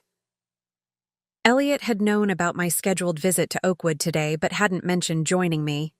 His arrival, especially coinciding with Thomas's unexpected presence, suggested deliberate intention rather than casual interest. Thomas noticed my reaction. "Family dynamics never simplify with time, do they? I'll continue exploring while you speak with my nephew." I found Elliot in the library, examining the scientific collection that had first alerted me to Thomas's existence. He turned at my entrance, his expression a complex mixture of emotions I couldn't fully decipher. "I see Uncle Thomas received my message," he said, nodding toward the window where his uncle was visible crossing the rose garden with Gerald. "I hoped he might contribute to your restoration plans." "You contacted him without telling me?" I kept my tone neutral despite my surprise. "Yes," Elliot acknowledged, "just as you purchased my family estate without telling me." The parallel wasn't lost on me. "Touché, though I think your unilateral decision might prove more immediately beneficial than mine." A ghost of a smile touched his lips, the first genuine warmth between us in weeks. Thomas was the family member I knew least about but always felt most curious about. Another Montgomery who didn't quite fit the approved mold. I moved closer, careful not to presume a reconciliation that hadn't yet occurred. "He's agreed to advise on the research center. His perspective will be invaluable." Elliot nodded, turning back to the display case. "I've been thinking about what you said, about Oakwood containing multiple truths the family has buried. You were right, though I didn't want to admit it initially. And I was wrong about how I approached it," I admitted. "Making unilateral decisions that affected us both keeping secrets that should have been shared. We stood side by side in silence, the first comfortable moment we'd shared since the revelation of my purchase. "Mother called me yesterday," Elliot said eventually. "She's been sorting through her studio, deciding which works to keep and which to sell before the property transfers. It's the first time she's ever openly discussed her art with me." "How does that feel?" "Strange. Revelatory." He turned to face me directly. "Like meeting a parent I never truly knew." "Will she allow her work to be displayed properly after the renovation?" I asked. "She's considering it. Said she needs to speak with you directly about the North Wing plans." Elliot hesitated, before adding, "She also mentioned feeling a surprising sense of relief. Decades of secrecy suddenly lifted. The parallels to our own situation hung unspoken between us. My secrets had been revealed, painfully, but perhaps necessarily. The question was whether relief would eventually follow the initial hurt, as it seemingly had for Margaret. "I'd like to come home," Elliot said quietly.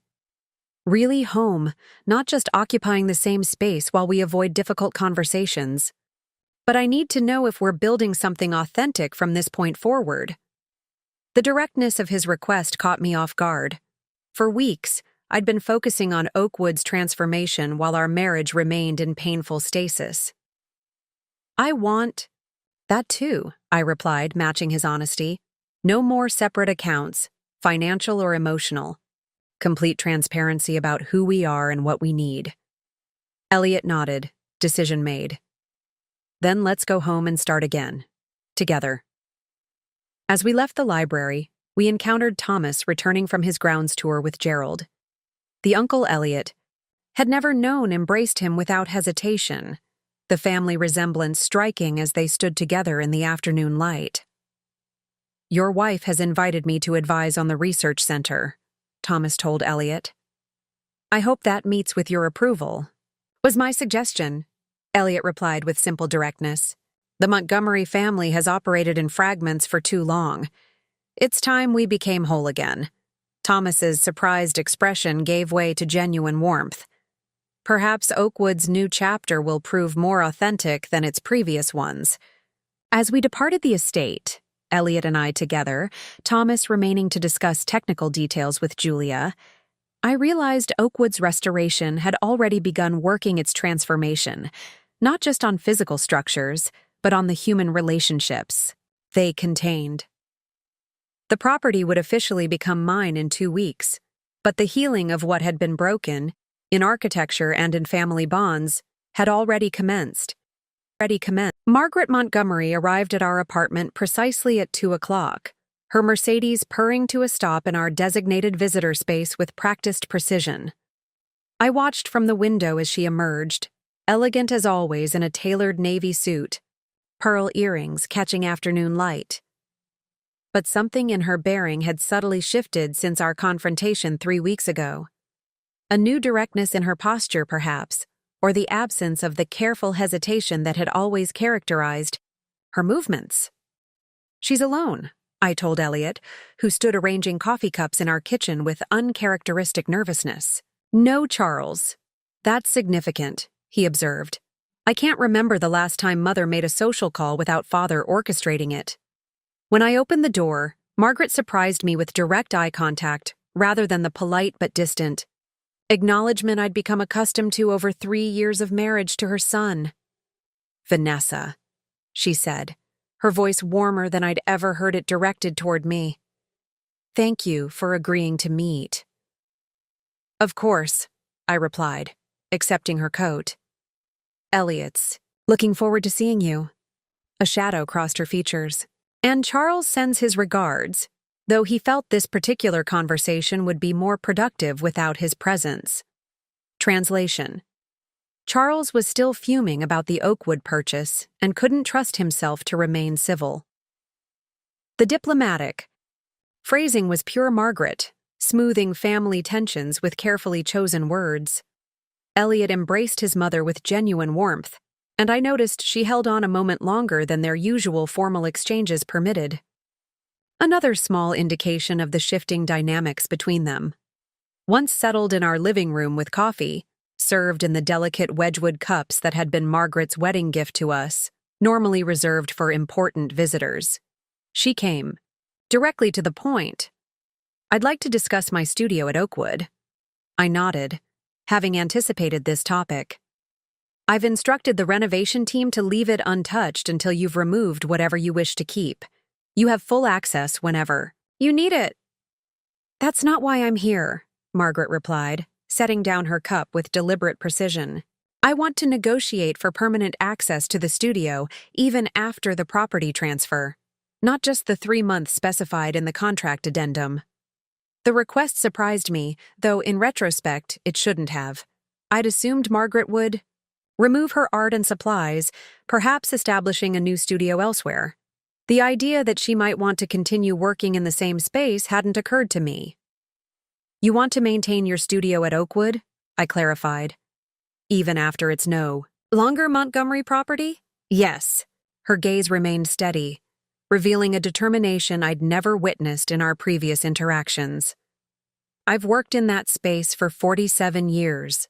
The light, the proportions, the feeling of it cannot be replicated elsewhere." Elliot leaned forward. "Mother, are you saying you want to continue painting? Openly?" A complex emotion flickered across Margaret's face, pride mingled with lingering caution.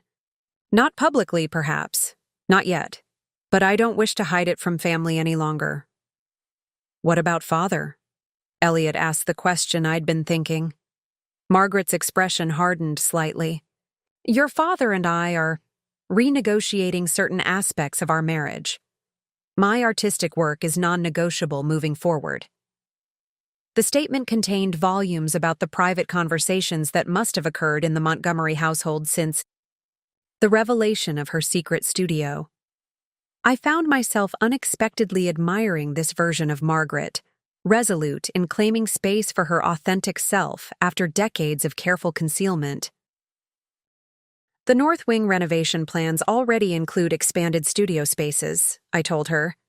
"I'd intended them for visiting artists or community workshops, but there's no reason one couldn't remain dedicated to your use." Relief softened her features. "Thank you. I'm prepared to offer rental payment, of course." "That's unnecessary," I replied without hesitation. "Consider it part of the family usage agreement we're establishing for Oakwood." She shook her head firmly. "No, this isn't about Montgomery entitlement to family property. This is a professional arrangement between artist and studio owner. I insist on proper compensation." Her refusal to accept charity, to position our arrangement as business rather than family obligation, represented another significant departure from previous interactions, where Montgomery privilege was simply assumed.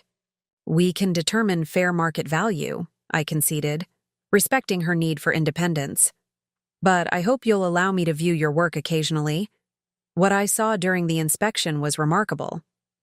Margaret's expression shifted from businesslike to genuine vulnerability. "You truly thought so? Charles always dismissed my painting as a housewife's hobby." "It's far more than that," I assured her. "Your abstracts particularly show sophisticated technique and emotional depth. Have you ever considered exhibiting?" "My sister has placed pieces in several small galleries in New York over the years." A hint of pride colored her voice. "Under my maiden name, of course.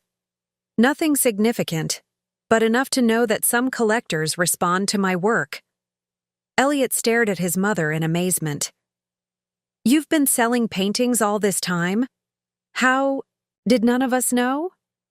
"The same way your father never noticed the art supplies on my credit card statements or the periodic deposits to my personal account," Margaret replied with unexpected frankness. "People see what they expect to see, and Charles expected a socially accomplished wife with appropriate charitable interests." The observation struck uncomfortably close to my own experience with hidden assets. How easily Elliot had accepted my Modest graphic design income because it matched his expectations of what a creative professional might earn.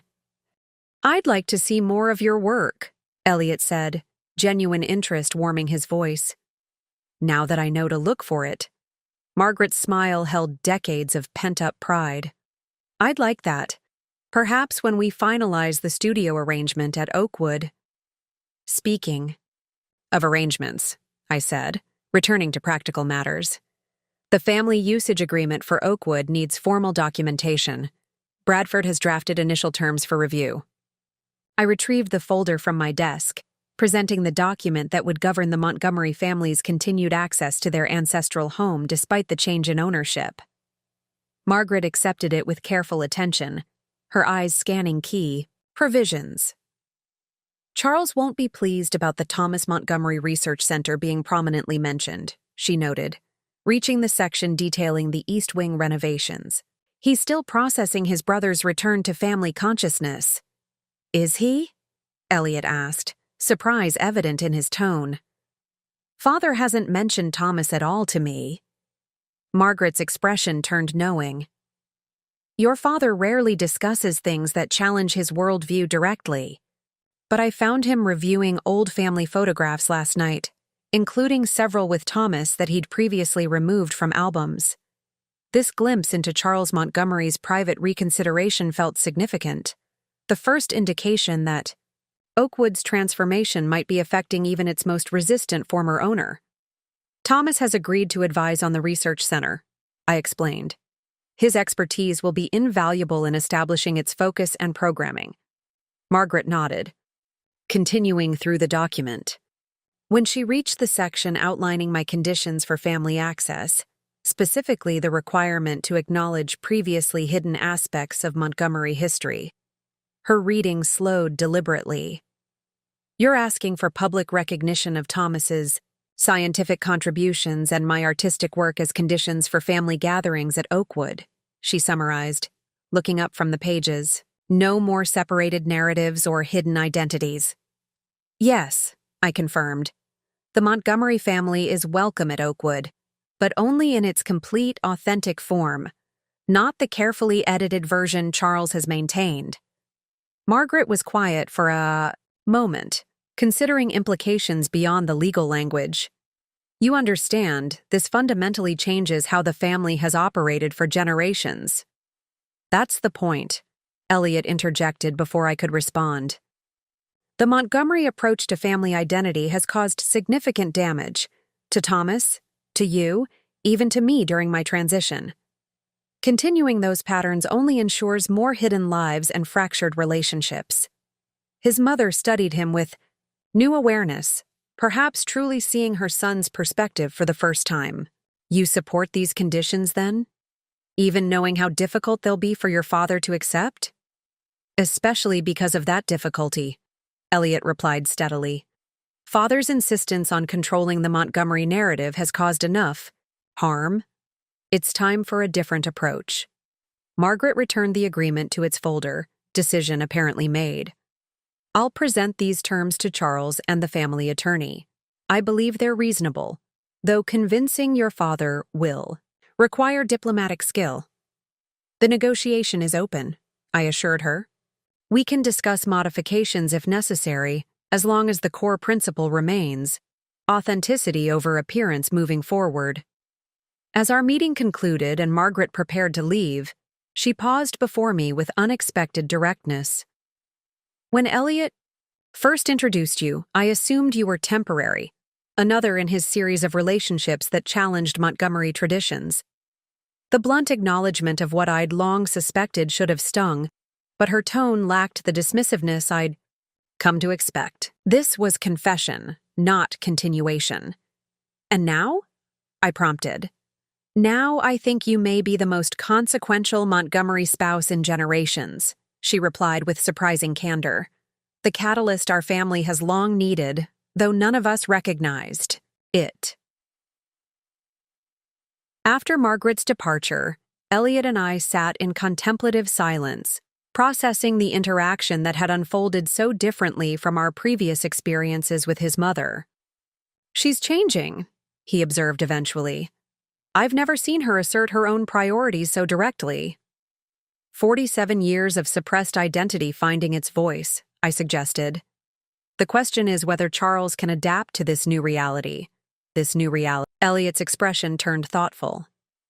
Father has built his entire identity around being the guardian of Montgomery traditions.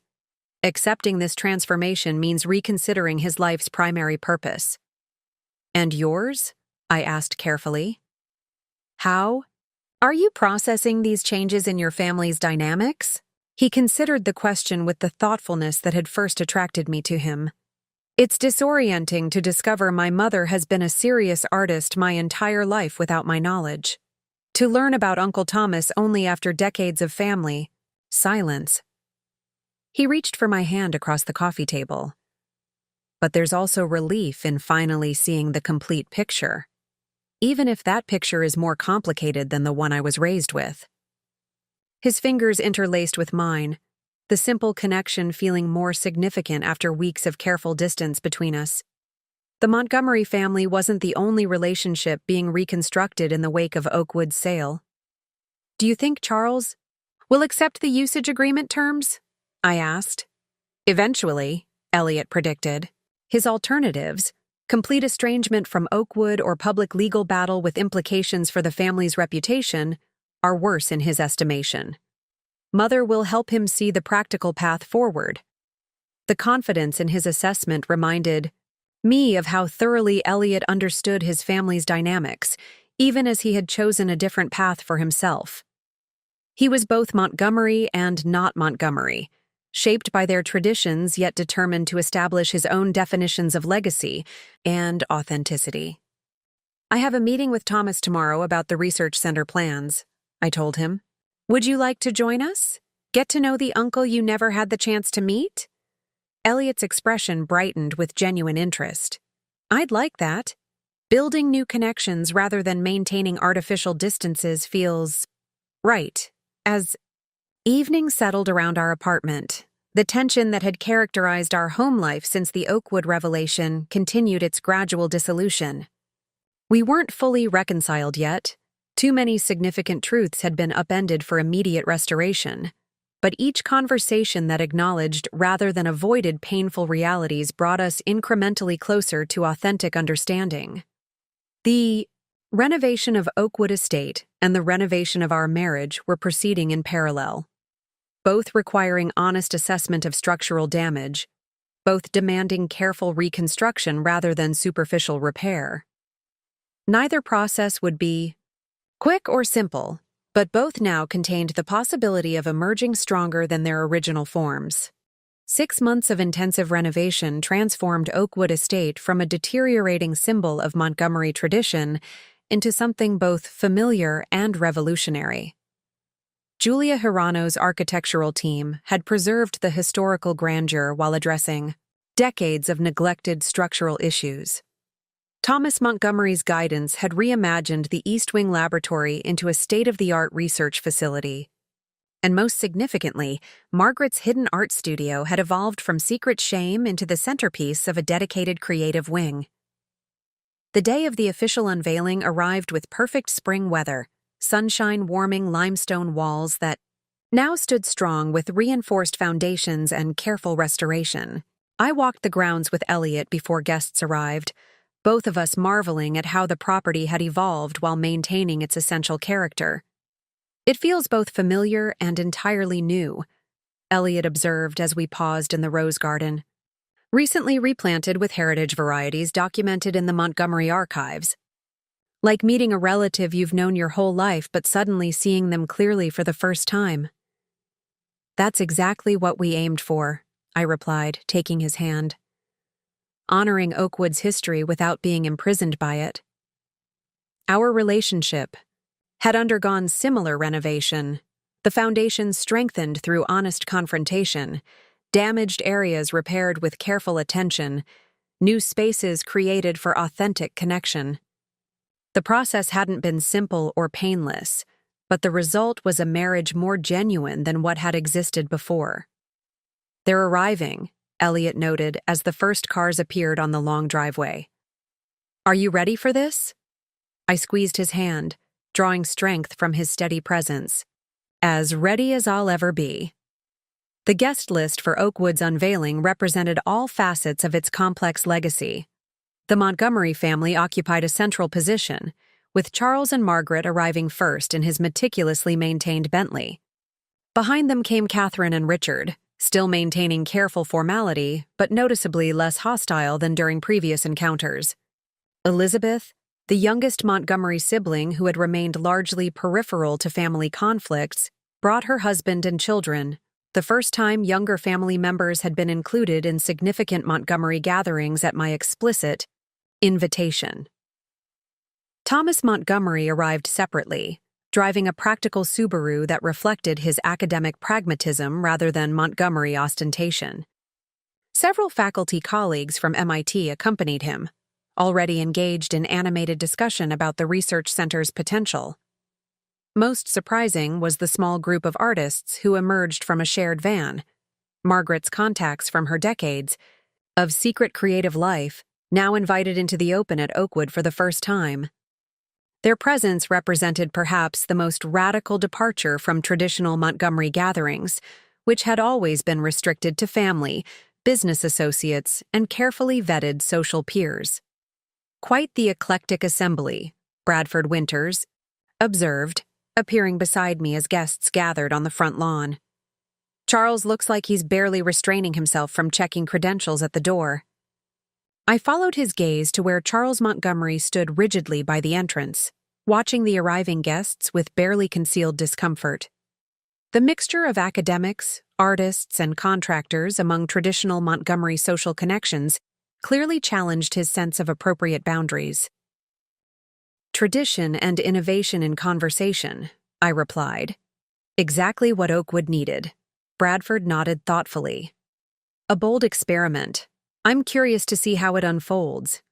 As guests assembled, I stepped forward to welcome them officially. My first public role as Oakwood's owner rather than an auxiliary Montgomery family member. Thank you all for joining us today, I began, careful to include every group in my gaze. Oakwood Estate has stood for generations as a symbol of continuity and tradition. Today, we celebrate its evolution into a space that honors both its heritage and its potential. I outlined the key renovations, structural reinforcements that would secure the estate's physical future, preservation of historical elements that maintained its architectural significance, and the transformation of previously neglected areas into vibrant, functional spaces. Most importantly, I continued, Oakwood now acknowledges its complete history, not just the carefully curated narrative that served specific interests, but the full spectrum of lives and contributions that shaped this remarkable property. Charles's expression darkened slightly at this reference to previously suppressed aspects of Montgomery history, but Margaret stood straighter beside him, a subtle smile playing at her lips. The tour will begin with the main residence, which maintains its historical character while addressing long-deferred maintenance issues, I explained. Then we'll proceed to the East Wing, where the Thomas Montgomery Research Center provides state-of-the-art facilities for environmental chemistry studies. Finally, we'll visit the North Wing, where Margaret Montgomery's artistic studio anchors a newly established creative space. As I spoke Margaret's and Thomas's names openly, acknowledging their contributions as integral parts of Oakwood's identity, I noticed several Montgomery family members exchange glances. The public recognition of previously hidden family narratives clearly disrupted established patterns of selective memory. Before we begin, I concluded, I want to acknowledge that Oakwood's transformation represents more than physical renovation. It symbolizes a commitment to authenticity over appearance, to recognizing complete truths rather than comfortable fictions. That principle will guide Oakwood's future as it moves forward from its past. The tour proceeded largely as planned, with Julia Hirano explaining architectural details while I facilitated interactions between diverse guest groups. Charles maintained formal distance throughout, his comments restricted to terse observations about preserved historical elements. Catherine followed her father's lead initially, but gradually engaged more genuinely as the tour progressed, particularly when her children expressed enthusiastic interest in Thomas's scientific displays. The most remarkable transformation occurred when we reached the North Wing, where Margaret's artwork now hung prominently in gallery-quality installation. Pieces she had hidden for decades were displayed with professional lighting and careful curation, her signature, now proudly reading Margaret Winters Montgomery, visible on each canvas. "Mother, these are extraordinary," Elizabeth exclaimed, moving from piece to piece with genuine amazement. "How did we not know?" "We didn't look," Elliot answered before Margaret could respond. "We accepted the version of Mother that fit our expectations rather than seeing the complete person." Margaret stood in the center of what had once been her hidden sanctuary, now transformed into a proper studio and exhibition space. The vulnerability in her expression gradually gave way to quiet pride as guests responded to her work with genuine appreciation. "The coastal abstracts particularly demonstrate sophisticated technique," commented one of the visiting artists, a gallery owner from New York who had secretly shown Margaret's work for years. "The progression shows remarkable consistency of vision while evolving in complexity."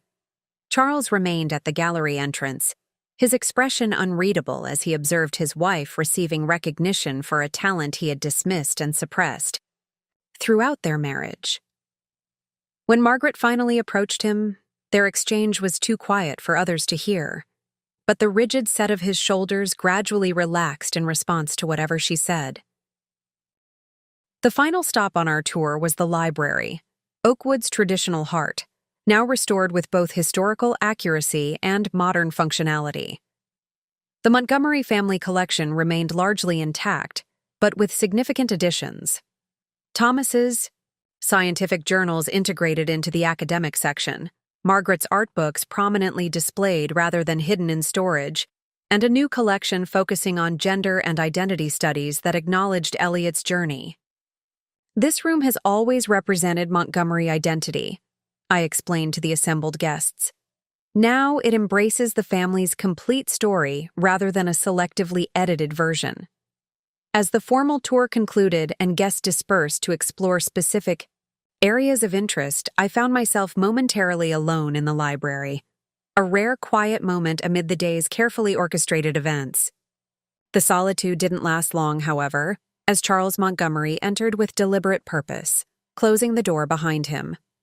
"I need to speak with you," he said without preamble, his tone carefully controlled. "About what you've done here." I braced myself for confrontation. Charles had maintained rigid formality throughout the day, his discomfort with Oakwood's transformation evident despite his forced politeness. "I'm listening." He moved to the window overlooking the rose garden, gathering his thoughts with uncharacteristic hesitation. "I've spent my life preserving Montgomery traditions, maintaining standards and expectations established by generations before me." "I'm aware," I replied neutrally. "What I perhaps failed to recognize," he continued with visible effort, "is that preservation sometimes requires adaptation. That rigid adherence to past patterns can actually threaten what we're trying to maintain." The admission clearly cost him considerable pride, each word carefully measured. Oakwood was deteriorating under Montgomery ownership, not just physically, though the deferred maintenance was substantial. Its purpose, its meaning, had calcified into something increasingly hollow. I remained silent, allowing him space to continue this unexpected reflection. "I don't approve of all your changes," he clarified, ever the Montgomery patriarch. "Some strike me as unnecessary departures from established traditions, but I must acknowledge that your approach has revitalized aspects of Oakwood and the family connected to it, such as," I prompted, curious about what specific elements had penetrated his resistance. Charles gestured toward the gallery wing. "Margaret's work deserves recognition. I may have been mistaken in dismissing its significance." Each word seemed painful to extract, but his expression suggested genuine reconsideration rather than strategic concession. And Thomas's research center? Thomas and I have substantial differences that won't be resolved through property renovations, Charles replied, his tone cooling slightly. But the scientific legacy has Montgomery roots worth acknowledging. He turned from the window to face me directly. I initially viewed your purchase of Oakwood as an attack on Montgomery identity, a vindictive gesture from someone who felt excluded from family tradition. It began that way, I acknowledged honestly. Yet the outcome has been more complex than simple revenge, he continued, studying me with new assessment. You've preserved core elements of Montgomery heritage while challenging aspects that had become problematic. The measured acknowledgement represented significant evolution from Charles's initial fury about the purchase.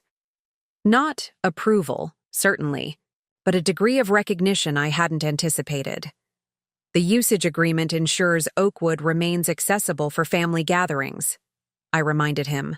The Montgomery connection continues, even with altered ownership. Charles nodded, his expression suggesting additional thoughts he wasn't yet prepared to articulate. Margaret has requested regular studio access moving forward. I assume you'll honor that arrangement? Of course. The formal agreement is already signed. Good. He straightened his posture, reverting to more familiar Montgomery formality. Then I believe we understand each other, Ms. Chen. As he turned to leave, I called after him. One question. Mr. Montgomery. He paused at the door, eyebrow raised in query. Will you attend the family reunion here in June? The usage agreement specifically includes that tradition, but your participation isn't mandatory. Charles considered this carefully, the question representing more than a simple social commitment. His attendance would signal acceptance of Oakwood's new chapter, while his absence would maintain symbolic protest against the transfer. I will attend, he said finally. Montgomery traditions should be maintained, even as they evolve. With that measured concession, he departed, leaving me alone again in the library where generations of his family had made consequential decisions. This conversation, perhaps, ranked among them, not in its immediate impact, but in what it represented, the beginning of Charles Montgomery's reconciliation with necessary change. When Elliot found me minutes later, his expression told me he'd observed his father's exit. That looked intense. What did he say? He's coming to terms with Oakwood's transformation, I summarized, not embracing it entirely, but acknowledging its necessity. Elliot's eyebrows rose in surprise. That's significant progress for father. His worldview doesn't accommodate change easily. Speaking of change, I said, taking his hand, there's something I haven't shown you yet. A renovation element I kept as a surprise. I led him to the library's eastern alcove, where a previously unremarkable storage closet had been transformed into a small but exquisite reading nook.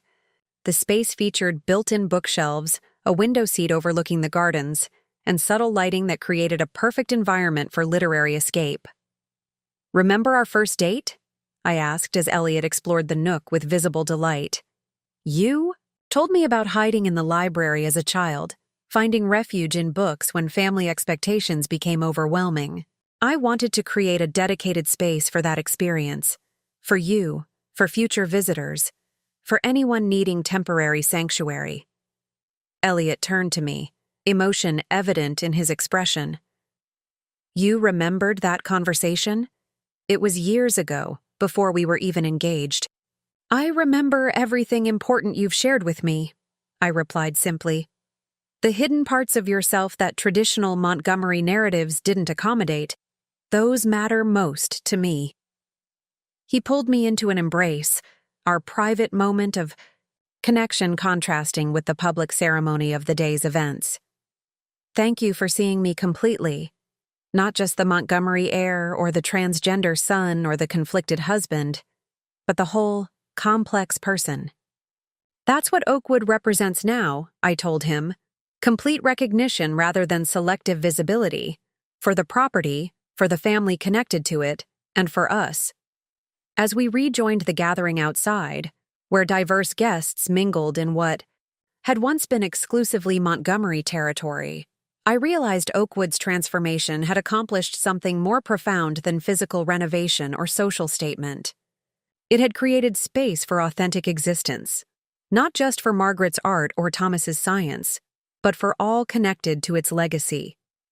The estate that had once represented rigid Montgomery tradition now demonstrated that preservation and evolution could coexist, that acknowledging complete truths strengthened rather than diminished historical significance.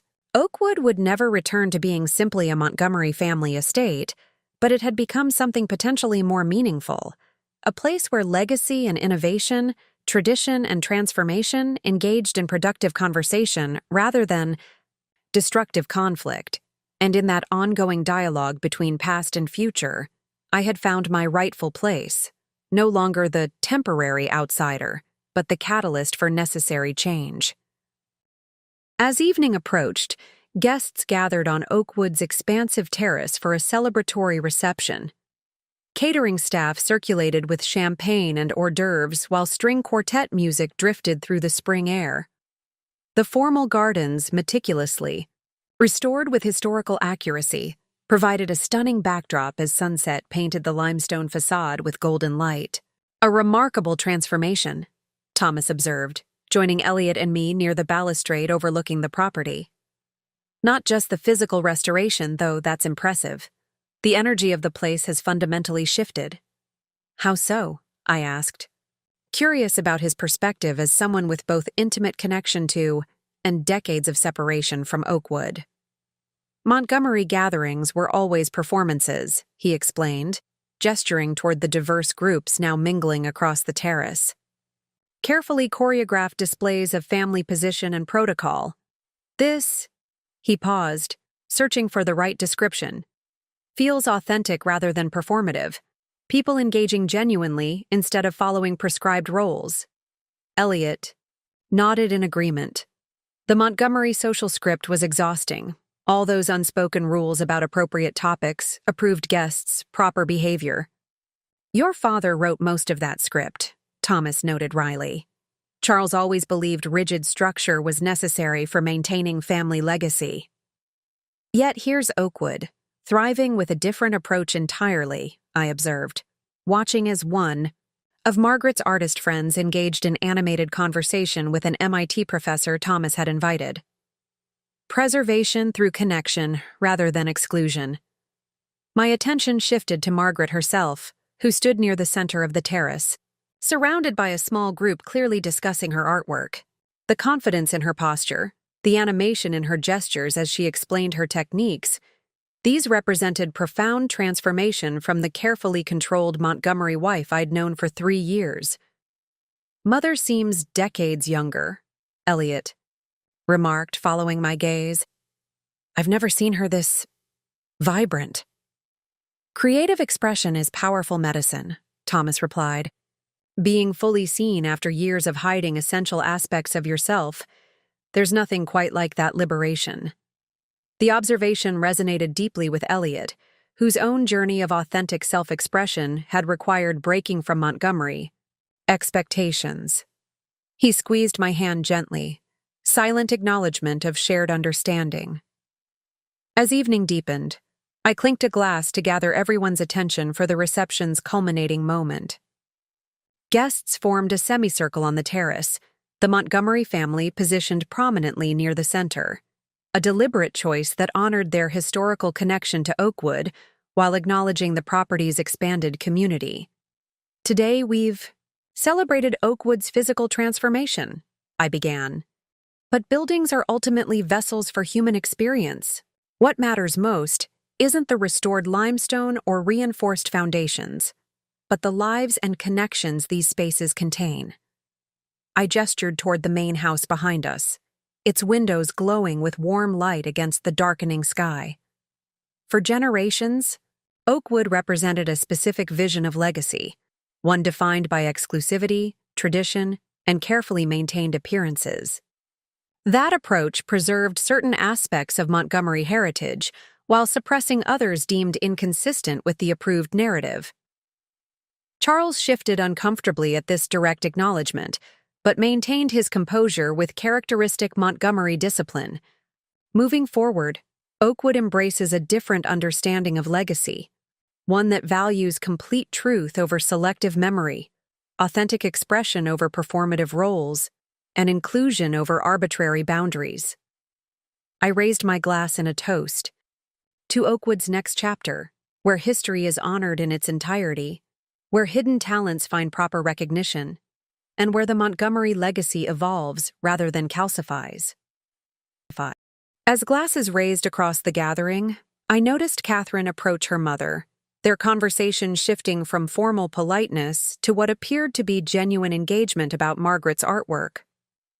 Nearby, Elizabeth's children clustered around. Thomas, as he demonstrated a scientific principle using elements from the garden.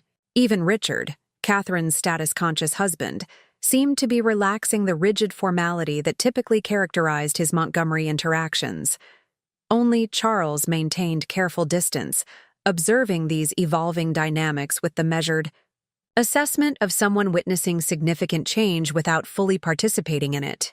When our eyes met briefly across the terrace, his slight nod communicated something more complex than approval or rejection. Perhaps recognition that Oakwood's transformation, while challenging his lifetime of carefully maintained standards, contained elements worth acknowledging.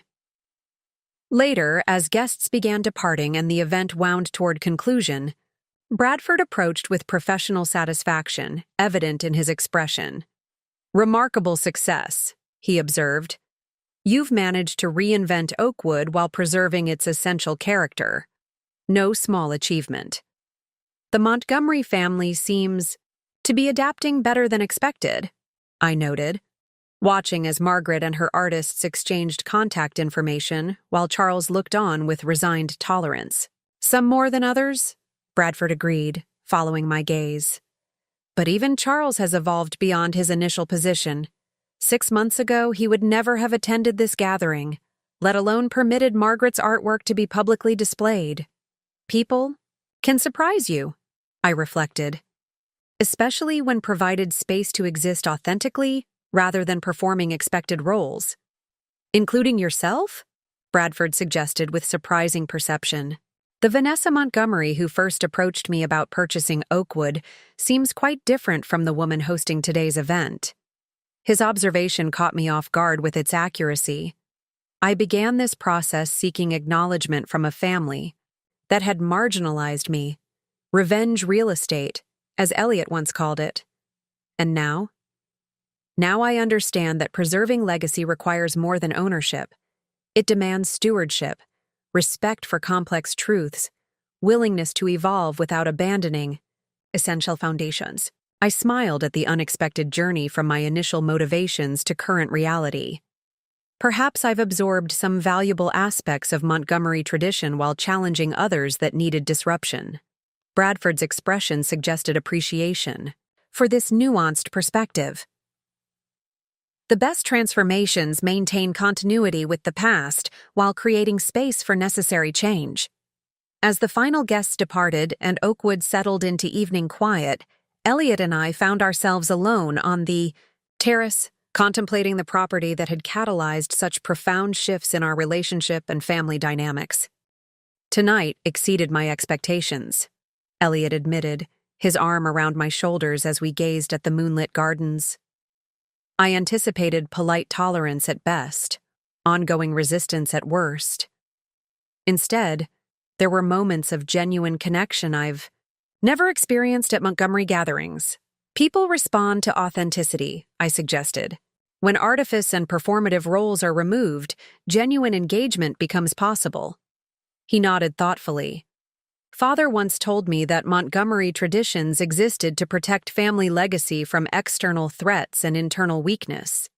But those traditions ultimately became the threat itself, calcifying into patterns that suppressed truth and prevented necessary evolution. Yet some traditions are worth preserving," I acknowledged. "The family reunion, holiday gatherings, celebration of significant achievements. These create continuity across generations. The challenge is distinguishing between traditions that connect And those that constrain, Elliot observed. Something the Montgomerys haven't always managed successfully. We stood in comfortable silence, the renovated estate stretching before us, familiar in its historical grandeur, yet transformed by acknowledgement of its complete story. After several minutes of peaceful contemplation, Elliot turned to me with unexpected solemnity. "I have something for you," he said, retrieving a small box from his pocket. A gesture to mark this transition. Inside lay a pendant, elegant silver, filigree surrounding a polished piece of limestone that I immediately recognized as having come from Oakwood's original foundation. During the renovation, Elliot explained, the structural engineers removed sections of damaged foundation stone that couldn't be preserved. I asked them to save a piece. He lifted the pendant, its silver chain catching moonlight. A fragment of Oakwood's original foundation, transformed into something new while honoring its origins. The symbolism moved me deeply, not just for the estate's transformation but for the parallel to our marriage, which had required breaking damaged patterns to create stronger foundation. "It's perfect," I said, as he fastened the chain around my neck. The stone felt cool against my skin, its weight both substantial and comforting. "Not just Oakwood's owner, but its steward," Elliot continued, his hand lingering near the pendant. "Preserving what matters while allowing necessary change. The balance I never quite mastered as Montgomery heir, but see you achieving through different approach entirely." "We're finding that balance together," I corrected gently. "Your understanding of Montgomery history combined with my outside perspective. Neither complete without the other." As midnight approached, we walked hand in hand through Oakwood's main hall toward the master suite, renovated with historical authenticity while incorporating modern comforts. The grandfather clock that had witnessed generations of Montgomery comings and goings chimed 12 times, marking temporal transition that echoed the property's more fundamental transformation. "Welcome home," Elliot said simply as we reached the suite that would serve as our weekend residence moving forward. Oakwood no longer exclusively Montgomery territory, but shared space where multiple truths coexisted in productive tension. The phrase contained layers of meaning beyond its literal. "Welcome. Home not just as physical location but as psychological state, where authentic expression replaced performative roles, where complex truths were acknowledged rather than selectively edited, where legacy evolved through respectful adaptation rather than rigid preservation." "Home," I echoed, the word feeling right in a way I hadn't anticipated when first planning Oakwood's purchase. Not victory over the family that had dismissed me, but creation of space where all connected to this remarkable property could exist authentically, including the woman once considered just temporary, but now integral to its continuing story.